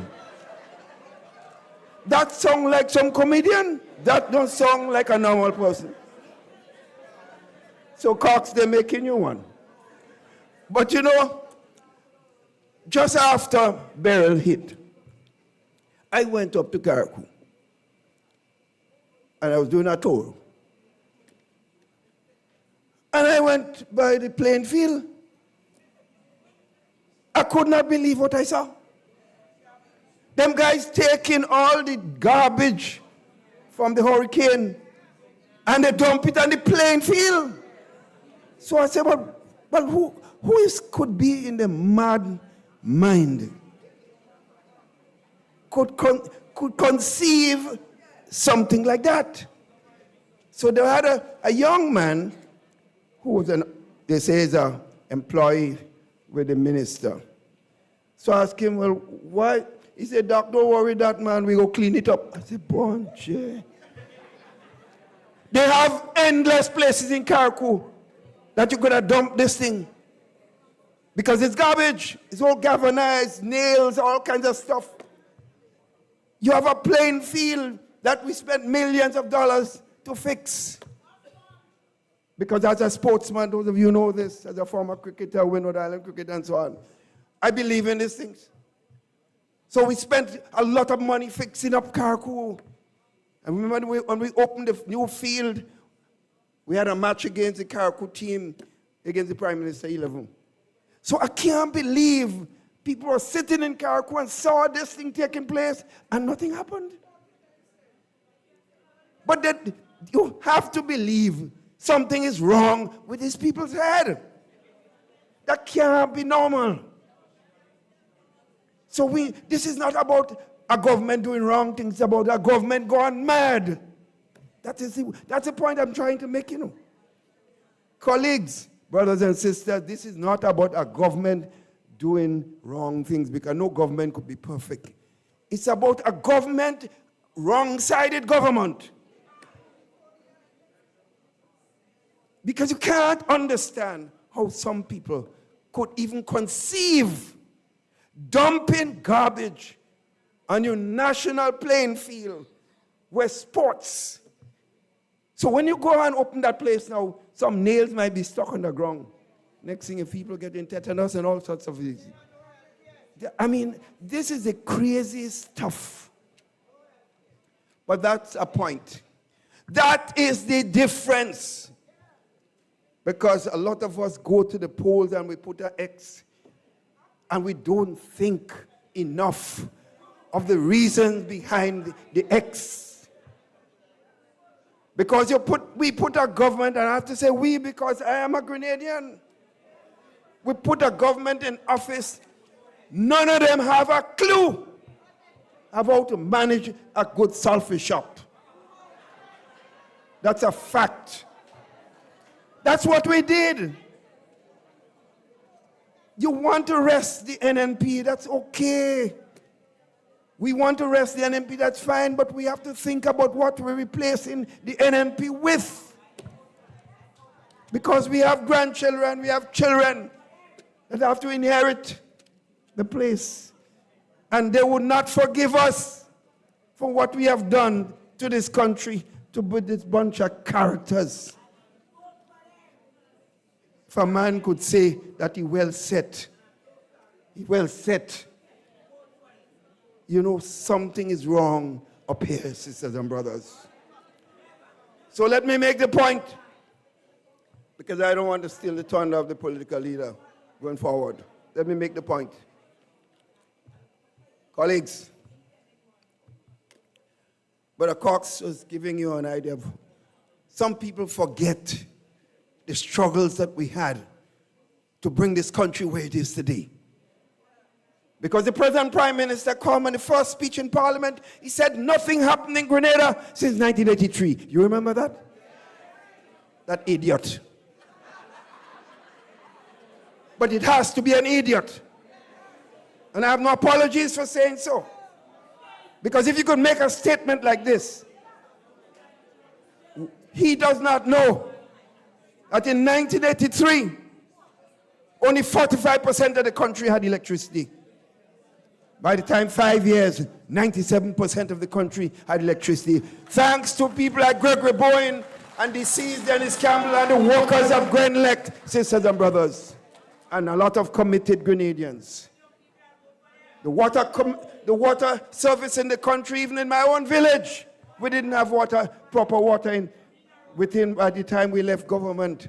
Hapil and a number of communities around the country had potable water. The people in Montmorris tell me one thing they could never forget me for, and the government of the NNP, is that water that we were able to bring in Montmorris, sisters and brothers, throughout the length and breadth of the country.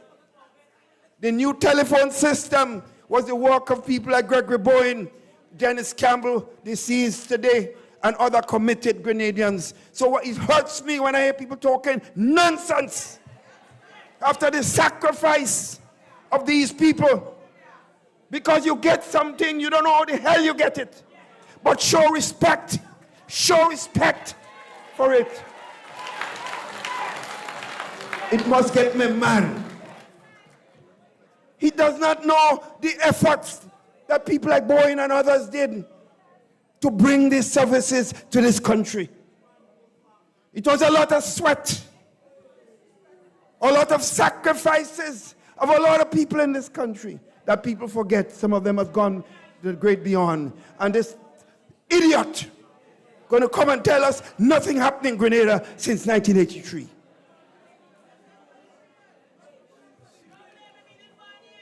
Yes, but he have nothing to be in bond. He could read. And I know his father well, and his father knows better. So his father could have told him, but he might not even listen to his father. So friends, I had to be mad because it must hurt. Because this is my country, and it must hurt you too. Because our country. And the Prime Minister, that's not Tevin speaking, you know, and Andy speaking. This is the Prime Minister of the country talking this absolute nonsense, sisters and brothers. So, it's not easy, not difficult, sisters and brothers, to recognize that within the NNP, you had a government that worked hard, made sacrifices. Over the years, the NNP in office, you could point to the many successes, but the Cox talked about some. The National Stadium that they were against, the two stadia, today they love it as I know what. And we could go on, because NNP wasn't thinking about ourselves individually. We are looking at the future of this country, where young people need to find proper facilities to use their skills. So we would not have had a Kirani James if we did not build a proper stadium and facilities and have the Mondo track where they can run as runners on an international track, sisters and brothers. It was a vision, the vision of the new National Party. And we weren't thinking about ourselves because we know one day we would have to be out of government. So it's not about us. It was not about Bowen. It's not about the rest. Whether they were voted for in government or not. They have not felt that it shall not be done.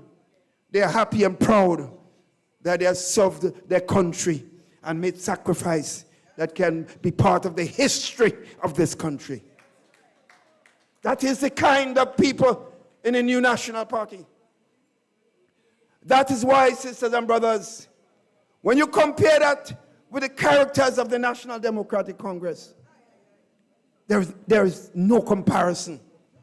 That is why every time the people say they're tired, they want change, and they give the NDC a chance, one term, and they're gone. One term, and they're gone. And I am confident, sisters and brothers, this time it's one term again, if they last a whole term.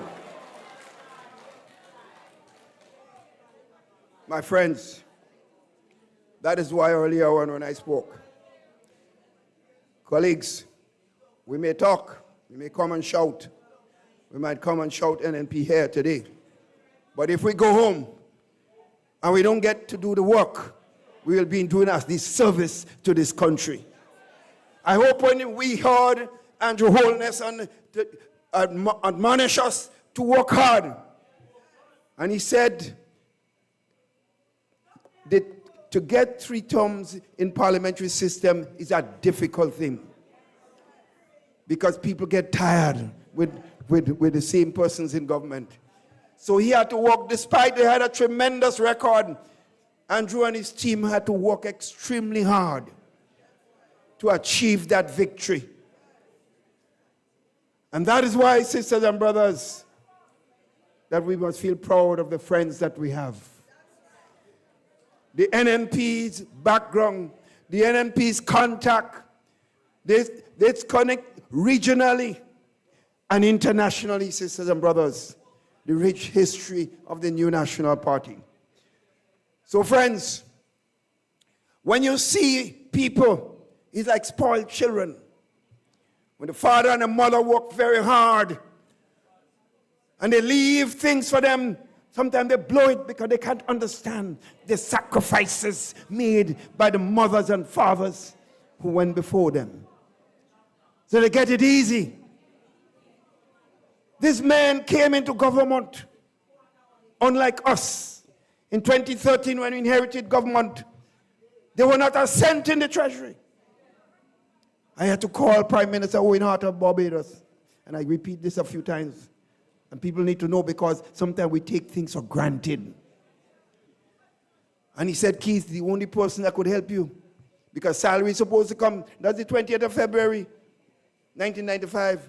Salaries are supposed to be made up, no money in the treasury to pay public servants. So Owen Hart said to me, Keith, call Kamala, the only country that would have that kind of cash to help you. And I called, and the rest is history. These guys came into government, sisters and brothers, and they met $500 million in savings, sisters and brothers. And friends, listen this. I want you to listen this piece carefully because it has to be repeated over and over and over. That $500 million was money that we work to save because of the policies of the government, ensuring that we had economic development, ensuring that we were able to build on the economy of the country. While we had 6,000 odd people on the roads through the length and breadth of this country, the poor people working, we still had money. Sisters and brothers, because we understand, while we're creating jobs, there are a lot of people out there that didn't have work yet. So we decided the bushing program, today they're giving too little contract. And they can't find salaries paying, because I get my salary too. Salaries paying, but them poor people are walking on the road, too little day contract. They won't pay them. Months they didn't pay them. Because they have no feeling for the people on the ground who are suffering. They have no feeling. Because why the people suffering here? The man flying in Ethiopia. What the hell? What the hell is this? What is this? Is a gardening? Is this a gardening contract? Where you do what you want, how you want, and nobody knows about it? Colleagues, we have to stand up to take back our country. I wonder what happened to us, like we gone dead. We gone dead. If was Keith Mitchell in office, we'd have see man with water boots, with concrete, with all kind of food, jumping up all over the place. All of a sudden, we get dead. All the fire come out of Grenadians. A little boy come in the office, he don't have a clue. We afraid him. Afraid what? What we afraid? The man more afraid himself instead of worrying about him. My friends, so they made $500 million. But colleagues, listen to this carefully. These are monies that could be there to help to build on capital projects. Nothing to do with paying salaries. The inland revenue, the customs, or the Department of Government, based on the policies of our government, we are raising enough money by our action in government and the fact that we manage the economy well. There was enough money from the inland revenue, customs, and other areas, property tax and others, to pay salaries and to have more savings in government. So this money of $500 had nothing to do with paying salaries, because we made sure the economy was bubbling, sisters and brothers. And while we're doing that, I mentioned before that we have over 6,000 people on the road. The bushes up there tall like me. The state of our roads in a mess. But the Prime Minister, your Prime Minister, traveling, enjoying himself, and to hell with Grenadians. My friends. So we had enough revenue then. They tell us, in addition, that we did not have, that they were selling enough passports and they made over $1 billion. You know what $1 billion is? They said it, they said, not me, not you. They said they made over $1 billion in passport sales. Well, look, you don't have to use a computer or a calculator. Just do a little addition. My friends, Beryl came, and within 3 weeks, they got $118 million thanks to the new National Party, sisters and brothers. So forget inland revenue, customs, and all them things. That was paying salary and having savings. So add the $1 billion to the $500 million to the $118 million. So you have $1,618 million as what you call extra money. Extra money. Besides, that's why I'm doing the addition, So you must repeat this because they can't answer it. The question, therefore, is, where the hell all this money gone? Colleagues, why are we not asking more questions? Why these guys could come in a meeting and boast that they pocket full? Because they take us for granted. They take us for some fools. While they're enjoying themselves, victimizing people, hurting families, destroying people, we are sitting there like little turkeys.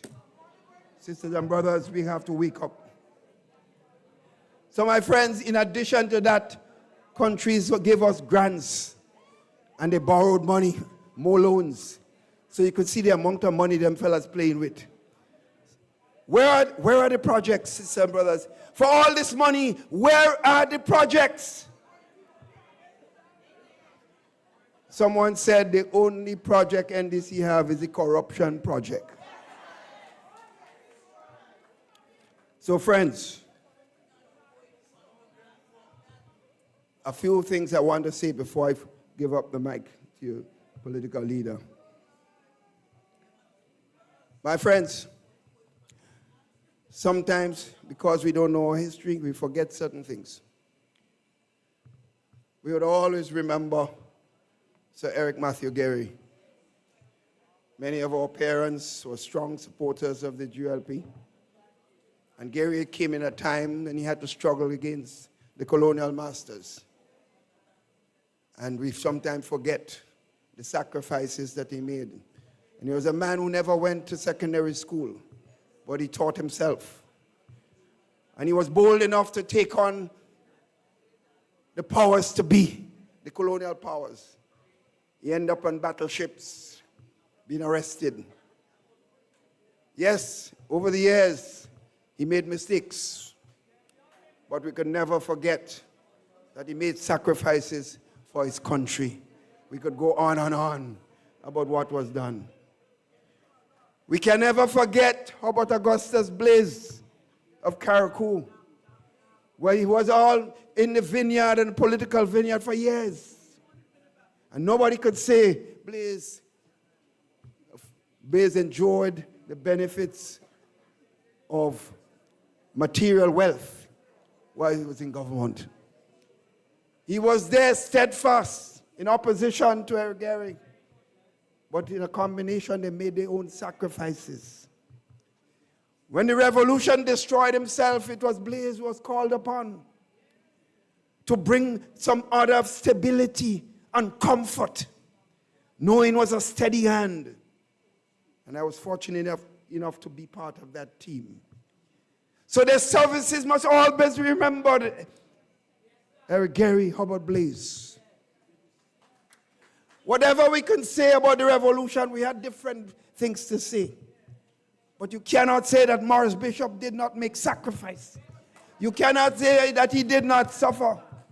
You could not say that he made no contribution at all. You may disagree with aspects of the revolution that caused them to destroy themselves. But you have to accept the fact that he could have chosen a more comfortable life because he came in the more upper middle class in the society. He didn't have to go into this struggle. So we at least have to respect that and understand that. So I'm saying that he did. And we could trace the history of past leaders of this party, of this country. The sacrifices that they made, sisters and brothers, they made it. So whether you can talk about Nicholas Braffett, Ben Jones, George Brizan, they made their mark in several areas of life. And your humble servant won't talk about himself. You will talk about me as you see fit. But there is no doubt that all of us made sacrifices for our country. But this idiot who says nothing happened in Grenada since 1983 came to power. He can't tell me one damn thing he did for this country to deserve. But the people had a right to choose him, and they chose him. And therefore he should have respected that right. Instead of that, he assumed himself as some savior, some lord in this country. And he's talking to all of us like little boys and girls. No, Jesus don't talk down to anybody. Autocrats, people that fool of themselves and have no respect for others, they're the ones who talk down to people. You will not see members of this party. You listen to Brother Cox. In all that you hear, Cox sound like a man that's arrogant and talking down to anybody. Sister Clarice spoke. You saw a feeling of a human being. She gave up a healthy medical practice that she could have been much more comfortable materially had she stayed in her practice. You look at the lifestyle of doctors in this country and you could see why she would have been far better off. She made sacrifices. And she spoke as a humble servant of the people.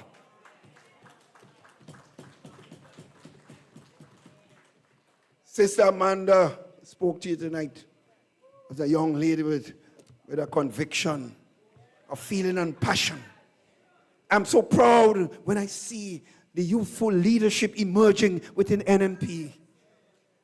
And I said to myself, as I said to Greg, it looked like my work was well done. Because we could see emerging the future of this country. And so Gregory Boyne you cannot ever say you see Gregory acting in a way that he feels he's better than anybody else. He doesn't speak a lot like me. But inside him is a man who cares so deeply about his country. Made the sacrifices. One of the most brilliant engineers.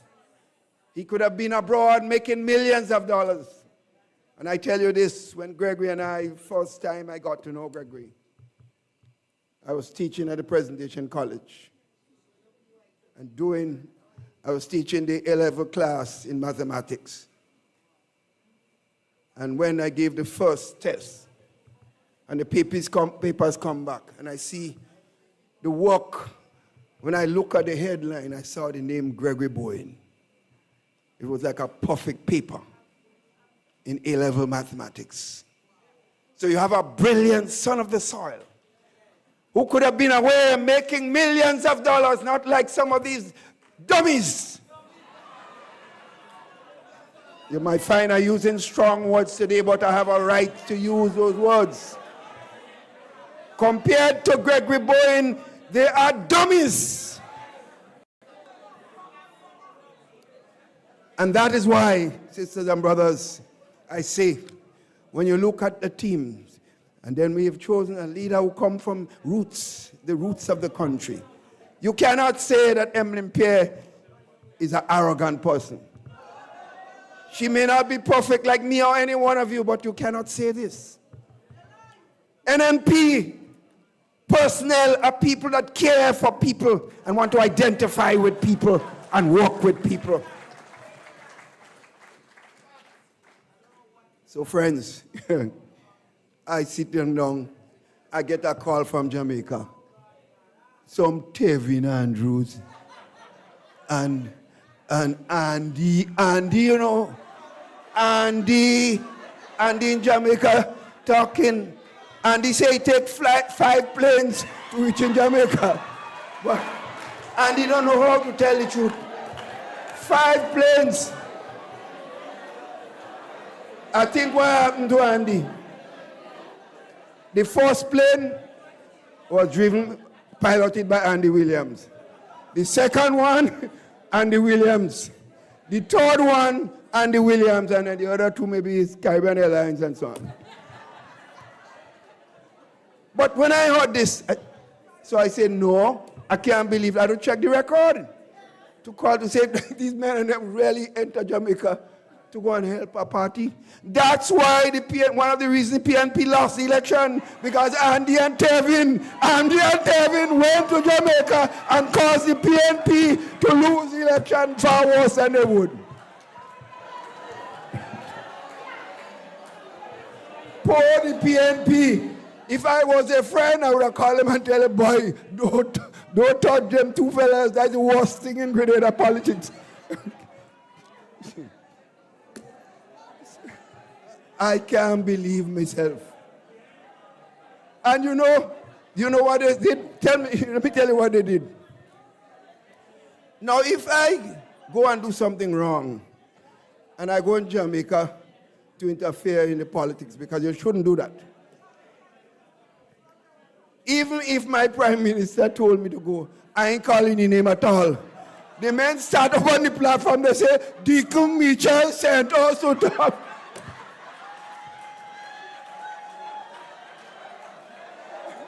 I say, oh God, well, Deacon dead now. Andrew win. I don't know how Deacon going and face Andrew.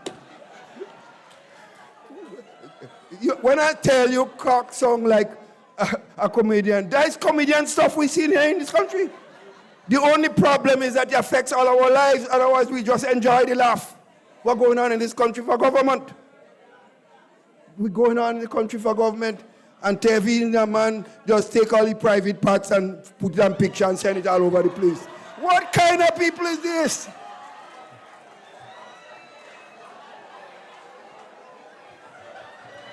And if they think they look good, they should have. If they think they look good, so I don't know.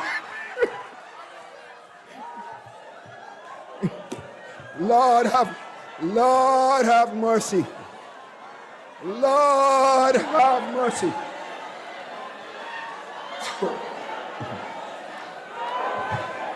So friends, let me complete it before you kill yourself laughing, and I can. And you ain't giving me a chance to say serious stuff here. You know something? Just cool down a little bit. You can finish it now. You and I more laugh to get. So, I say I've given over 40-something years in the politics. Sacrifices I made. So just listen to me. So I settling down, right? But every minute they putting me on the papers. And they putting me on the papers with a nice woman. And they hope like I get vexed. Put it again next week, man. I put it again. Aye, man, aye. Hey, they don't understand. That is man. What do they? Hey. Put it, George, put it again next week. Hey. I asked them to leave me alone. I am at peace with myself. I have a girlfriend who is a doctor, an economist, and is working all over the Caribbean. Government's advising them. They don't even know that. I don't have girlfriends and boyfriends. I have only one girl. Thank you all. Good evening, everybody.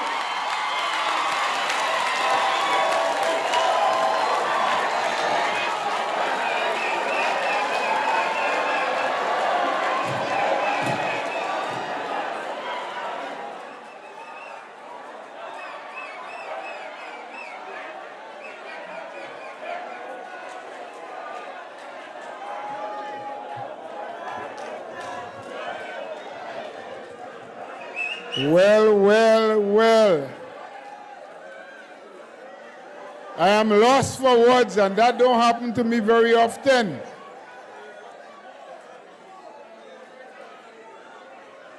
The only thing I can do now before we bring on the final speaker for the evening is to caution every one of you. You are very happy. Generally, NNP are very happy people. Of course, nice people, very happy people. And that was our former Prime Minister and political leader. He started to sound a little bit like me in the end, giving good jokes. But I want to tell you something. Amidst all of the laughter, the fun, and the enjoyment, there's still a lot of work to do. This is just a very small part of what we have to do. And I heard earlier on in the speech, Dr. Mitchell said that we must not just come here, listen, laugh, and clap, but go back out and do the work. I want to add one more thing to it. There must be a lot of introspection. And I'll tell you quickly a little story. Very quick, very quick, but just to demonstrate what I'm saying. There was this man who said his wife called him one morning and said, "Come, look over there. Watch the neighbor white clothes on the line. She doesn't understand how to wash. Those clothes they're not clean." And he had to agree with her. The second day, when she called him and expressed the same thing, he said, no, he must go closer to see for himself. So he left his house and went by the neighbor's house and looked on the line carefully. But the white clothing was sparkling. He said, but what has happened? So he went back home, and in his wife's absence, he looked again, and the clothes was looking really dirty. He said, no, something ain't right.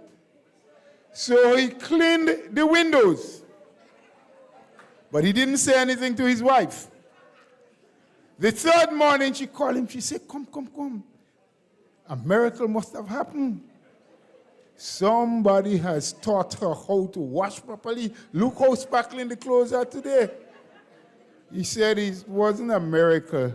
It was just me cleaning your windows. The essence of what I'm saying to you is, we can talk a lot about how bad the other side may be. But if we don't clean our windows and make sure that we are sparkling and ready for the work ahead, then we ain't going nowhere. So let's look inside, let's clean our windows, and let's now put our hands together and listen to our political leader as she comes to give us some directions as to where we go from here.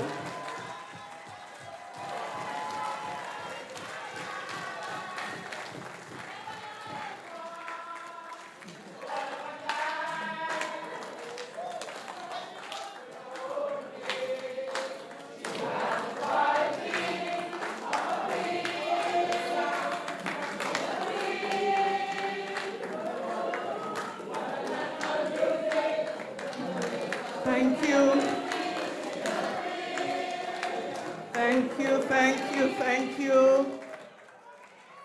NNPites! NNPites!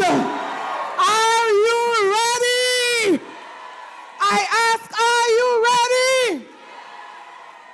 I'm hearing you loud and clear. Brothers and sisters, let me take this opportunity to recognize the very distinguished members of our head table this afternoon. I want to especially recognize the chairman of the New National Party and the former Prime Minister of Grenada, Carriacou and Petite Martinique for 23 years. I want to also recognize the deputy chairman of our party, especially recognize the deputy political leader, Brother Nolan Cox, and for the way that he has represented Carriacou and Petite Martinique this evening. We are proud of you. Sister Amanda Japal, and a special lady on the platform, parliamentary representative for St. Mark. She has served St. Mark in such an outstanding way. Sister Clarice Modeste Cowan. I recognize also all the other members of the executive of the New National Party, and especially recognize also Sister Aisha Oliver, who is representing the New York chapter, president of the New York chapter. We are so happy to have you on this very special occasion. Supporters, stalwarts, fighters of the New National Party, good evening, brothers and sisters. But you know I would move on very quickly to recognize that we are not the only ones in this room, that we have Grenadians, Carriaconians, and Petite Martiniquans online who may not be members or even supporters of this party, but we welcome you, we love you, and we are happy to have you this evening. I've always said this, we love our party, we will fight for our party, but we love Grenada, Carriacou, and Petite Martinique even more. And that is why we are fighting the way we are. Brothers and sisters, permit me to also recognize the delegation from Carriacou and Petite Martinique. Stand and take a bow. Stand and take a bow. We love you. And Carriacou, we coming on Saturday. Carriacou and Petite Martinique, we coming. Brothers and sisters, today is the 7th of September, 2025. Lest we forget, I've heard in the audience, today is Ivan's birthday. But you know why I remind us, brothers and sisters? Because we take so much for granted. Do you remember that Grenada lost over 90% of its housing stock during Hurricane Ivan? Do you remember that about 85% of our people was homeless as a result of the passage of Hurricane Ivan? Lest we forget, we take so much for granted. And that is why I say to you on this day, on this anniversary of Hurricane Ivan, I say to you, put your hands together for the new National Party administration and for all those who supported us to bring relief to the people of Grenada, Carriacou, and Petite Martinique. That is why it's painful to see the response of this administration to just a fraction of what the NNP administration had to deal with in 2004. After 1 year, people are still living under tents. But brothers and sisters, I believe Brother Cox did an excellent job addressing the issues of Carriacou and Petite Martinique. And today, I will speak to you on a topic that we have vowed never to have a public meeting and not address: the issue of cost of living. So I will speak to you on cost of living, poor leadership, and poor legislative focus in one. Brothers and sisters, I stand before you today with a very heavy heart. But I stand today not just with a heavy heart, I stand with determination. And I stand with hope and faith in God for the future of Grenada, Carriacou, and Petite Martinique. I stand, brothers and sisters, because wherever I go, and I'm sure you have the same experience, from St. Andrew to St. David, St. George's to St. Mark, St. John to St. Patrick, and all the way to Carriacou and Petite Martinique, the message is the same. Things are harder under the NDC administration. As a matter of fact, most people would tell you it is not that things are just harder. This is the worst that they have ever experienced in their lifetime. Brothers and sisters, we speak every day. I speak to mothers who are on the brink of giving up. I speak to fathers who say they are working even harder, but still can't meet the demands of their families. Brothers and sisters, I speak to businessmen who tell you for the first time they're operating on overdraft, and many are contemplating whether it makes sense economically to continue business. Brothers and sisters, I speak to farmers who would say that this is the worst experience that they've ever had, having to look at their produce rotten, no markets, and their families are struggling at the same time. But what is worse? What is worse, brothers and sisters? No plan, no vision, and no support from this administration. Brothers and sisters, I speak to fishermen who are losing hope, especially with the news that is hanging over their head of a pending ban on the importation or the export of fish from Grenada. I speak to public officers who say to you that they feel cheated, not being able to reap the benefits of the 1958 Pension Act. Brothers and sisters, I speak to busmen and vehicle owners who say to you they sometimes have to pack up their vehicles because they cannot afford to maintain their vehicles as a result of the poor condition of our roads. Brothers and sisters, when you repeat these things over and over, you understand what it does to you. Brothers and sisters, I speak to young people filled with talent, filled with ambition, filled with purpose.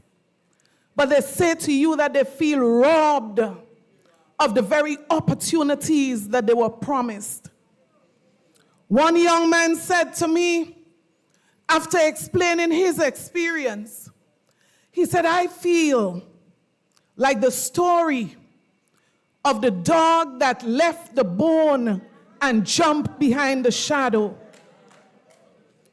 The situation is real. But I say to you tonight, brothers and sisters, these reflections are not what the people of Grenada voted for. It is not the change that they expected when they cast their votes at the last general elections. So let us deal with the facts of the rising cost of living and food inflation specifically. Brothers and sisters, I won't stop repeating because the intention is that each time you raise it, hopefully somebody's conscience would be triggered and somebody's conscience would be moved to do something for the people of this country who are suffering. So brothers and sisters, in 2022, I said to you before, food inflation was 118 points. What is it currently? Over 143 points. What does that mean in simple terms? Most of the items in the supermarket, the prices are going up, up, up. That is simply what this means. Everything is going up. And it's not just that it's going up, making it almost impossible for some to survive. The things that some people did comfortably 3 years ago, they are finding it impossible to do it right now. Instead of going forward, we are heading backward. But don't be fooled. Other speakers hinted it before. Don't be fooled. While ordinary citizens are struggling, there are some people in this country who are saying it's their time now. While the majority of Grenadians have to walk with a calculator when they shop at the supermarket, there are some people who are shopping without care and they say it is their time now. No care for the poor people of this country. In some cases, they can't care because their salaries have doubled and tripled overnight and no work to show for the increase in salary. In the private sector, I say to you, most of them would have been fired already for poor performance. Many of them would have been fired. Poor performance. Brothers and sisters, instead of fixing cost of living, instead of reducing the pain inflicted on poor people, this government continues to add burden upon burden upon burden on the people of this country. The very family in our countries, the very families throughout the length and breadth of Grenada, struggling to survive. Rather than bring legislation that would bring relief to these families, our government is seeking to bring legislation to further destroy the very fabric of our families throughout this country. What a shame. What a shame. Brothers and sisters, this new bill that you are quite familiar with by now allow even 12-year-olds to access sexual and reproductive health services without their parents' consent. And I've heard one minister said, and try to explain, that people are misunderstanding the bill. That minister attempts to explain what is the intent of the drafters of the bill. And I looked at her and I said, you have to be mad or what? Because it's not about what the drafters believe. It is not about what is in the heads of the drafters. It is what about this bill and what it does in terms of opening up a door that we will never be able to close when it is opened. Brothers and sisters, it's not about the intent. It's not about what they want to do. It is about the power that is given through this bill to destroy our children and the relationship with their parents. That is what I'm concerned about. So don't tell me about what the drafters intended to do and what they intend to do. I really don't care. What we are concerned about is the power within the bill given to 12-year-olds and over. But I say to you, brothers and sisters, something is terribly wrong. Something is terribly wrong. But I hasten to say to you at the same time that I believe, brothers and sisters, that the new National Party is the only real hope of change for Grenada, Carriacou, and Petite Martinique. Change for the better. Brothers and sisters, a party that has always protected our children, a party that has always protected families. That is what the NNP has always been. So what a contradiction. They say people are too young to get married at 16, but they are old enough at 12 to make decisions without their parents on their sexual and reproductive health and choices. What a contradiction. What commerce, what destruction of our children and our families. Somebody has to be prepared to create a disaster in this country. Brothers and sisters, we clearly have a leadership crisis in this country. I believe the governance and the good governance mantra has been destroyed. It is not working. And I'll tell you why. Good governance is like running a strong organization. You set objectives, you track performance, and you measure progress. That is what strong organizations do. You meet with your team, you motivate them, you fix problems, and you deliver results. That is what leadership demands. But I say to you, in Grenada here, we have a big problem. This administration has abandoned an internationally recognized model. And guess what they have tried to introduce instead? Management by social media likes. So for them, it is about the likes. It is about the shares. It is about the reels, not about results, not about helping poor people. It's not about reducing cost of living. It's about who can get the most likes on social media. What a shame. Nothing about performance. Nothing about solving problems. And that is why I say to you, people in this country are having so many problems unaddressed because leadership is not focused on solving problems and creating possibilities for people. Governance has become like glamour. That is what governance has become in this country, glamour. Brothers and sisters, this is not what we are used to. This is not what we are used to.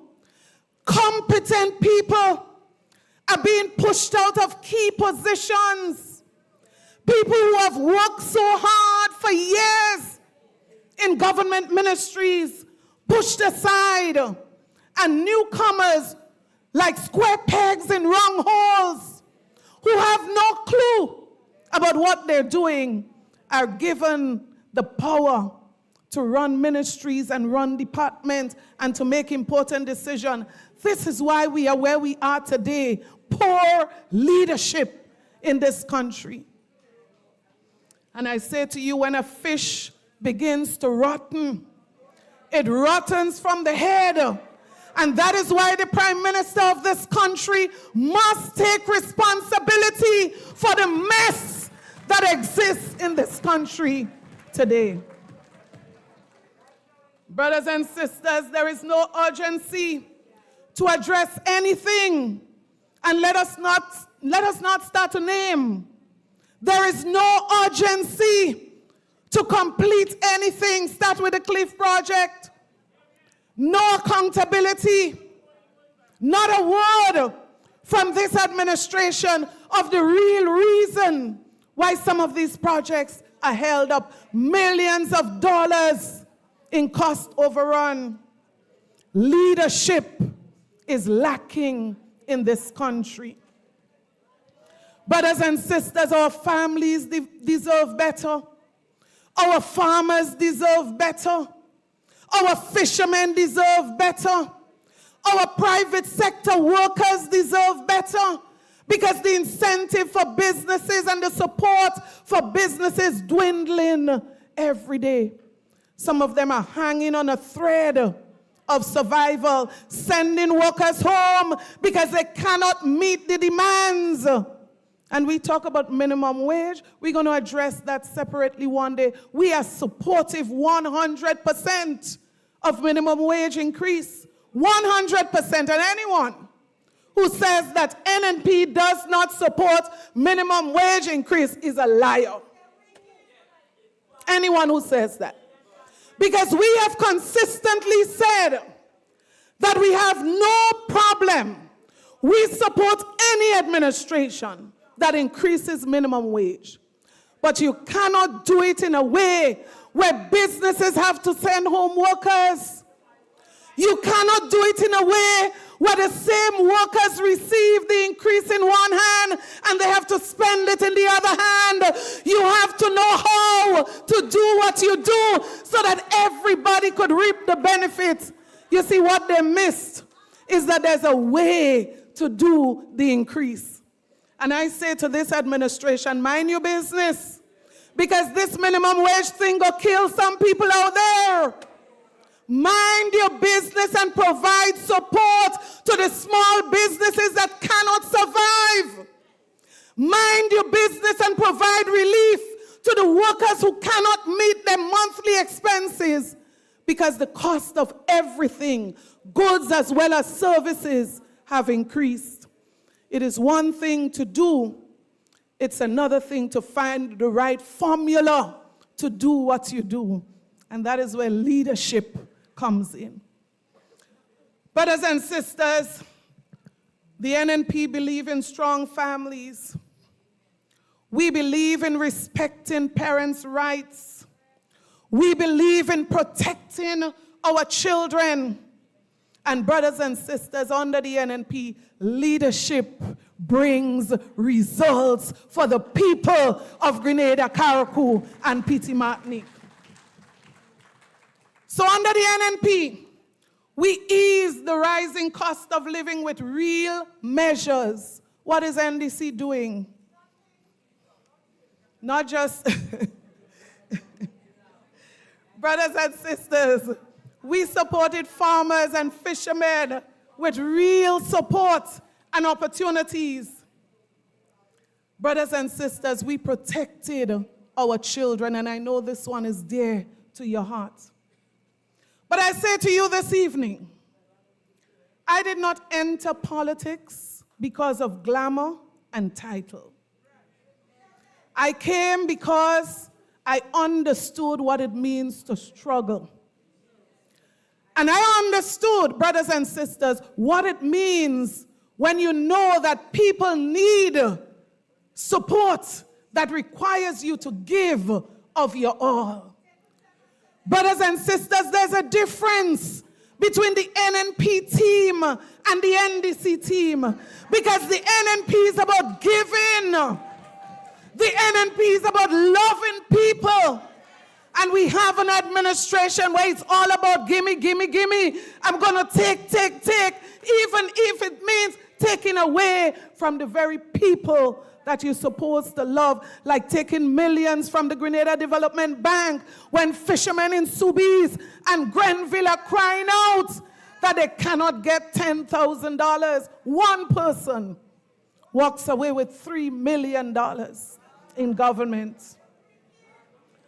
Brothers and sisters, this evening, we have a simple responsibility. We have a simple responsibility. Simple, but yet very important. We have a responsibility, brothers and sisters, to do whatever it takes to protect our country. And that is why I ask you this evening, as I've asked you before, are you prepared to protect the families of this country, brothers and sisters? Are you prepared to protect our children in this country? Are you prepared to demand strong leadership in this country? And are you prepared to be the change that you want to see, that Grenada want to see? And that is the critical thing. What is the change that we want to see? What is the change that we want to see? And are you prepared to be that change? Because it's one thing to talk about change. It's one thing to talk about wanting better. It is one thing to complain about what is going wrong. But it's another thing to be the change that you want to see. So I say to you as I close, get down to work. Get down to serious work if you are seriously concerned about Grenada, Carriacou, and Petite Martinique. Check for your names on the voters list. Check for your family names on the voters list. Register your family and friends. This thing is crucial. This thing is serious, and lives are at risk by the very actions if we do not take them. And I say to you, more importantly, I say to persons who are online and are concerned about Grenada, Carriacou, and Petite Martinique, it is not just about talking about the situation. It is about taking decisive action. And so I say to those who did not support us, think about what is best for Grenada. And the next time you have an opportunity to decide on the future of Grenada, Carriacou, and Petite Martinique, I say to you with all confidence that you can trust the hands of the new National Party. We are not just safer hands. We are not just safer hands. I declare that we are indeed the safest hands that you can find to protect Grenada, to protect Carriacou, and to protect Petite Martinique. So brothers and sisters, I say to you, Grenada deserves better. Grenada deserves change. Grenada deserves strong leadership. And the team of the new National Party, brothers and sisters, when I was the political leader of this party, it was my personal commitment to lead this party. And I say to you, as I lead together with the team, we are committed, brothers and sisters, to do what is necessary to save this country, to turn the direction, and to bring to the people of this country betterment. So may God bless you as we make the right choices, not based on color. As we make the right choices, not based on who we like and who we don't like, but choices for the best of our children and choices for the best of Grenada, Carriacou, and Petit-Martinique. God bless you. God bless Grenada, Carriacou, and Petit-Martinique. Thank you very much. Thank you very much. Thank you, our dear political leader. I will kindly ask everyone to stand at this time. Don't leave, just stand. Then I will ask you to hold each other's hand. But I also want to make two quick announcements. Can someone close the door at the back, please? I ask for people to stand, not to go. The first announcement is that our technical people wants to remind those of us who have not yet subscribed to take this email address, now you could let go hands because you might have to write. Yeah, I just remember that. subscribe to NNPO. After subscribe to nnp.org. www.subscribe, like subscribe.onnp.org, as one word. Then they would send you all the updates and information, and you will know all the dates. All of the young people, the youth, and those who consider themselves still to be youthful are asked to remain after everything is over for 2 minutes for a quick message from Sister Amanda Japal. All the youths, or those who consider themselves to be youthful enough, remain for 2 minutes after everything for a message from Sister Amanda. I want to hope that we'll get home safe. Mr. DJ, can the people hold hands again and let us play the music so we can live here safely back to our homes? I love you, Lord, for your mercy never fails me. All my day I've been held in your hand. From the moment that I wake up until I lay my head, oh, I will sing of the goodness of God. All my life you have been faithful, and all my life you have been so, so good. Yes, every breath that I am able, oh, I will sing of the goodness of God. You know I love your voice, for you have led me through the fire in darkest nights. You are close like no other. You know I've known you as a father. You know I've known you as a friend, and I have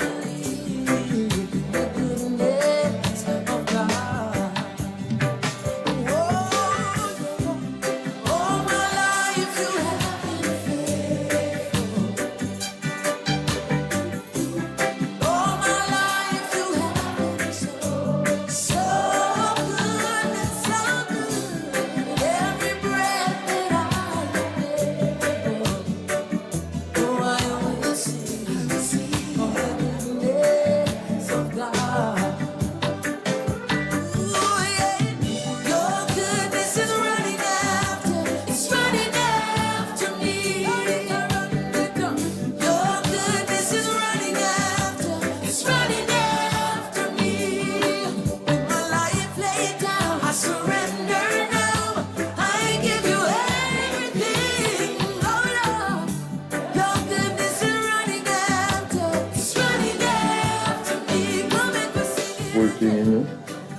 wake me up in the morning. And there, so now I can say God great and good. Thanks to everyone.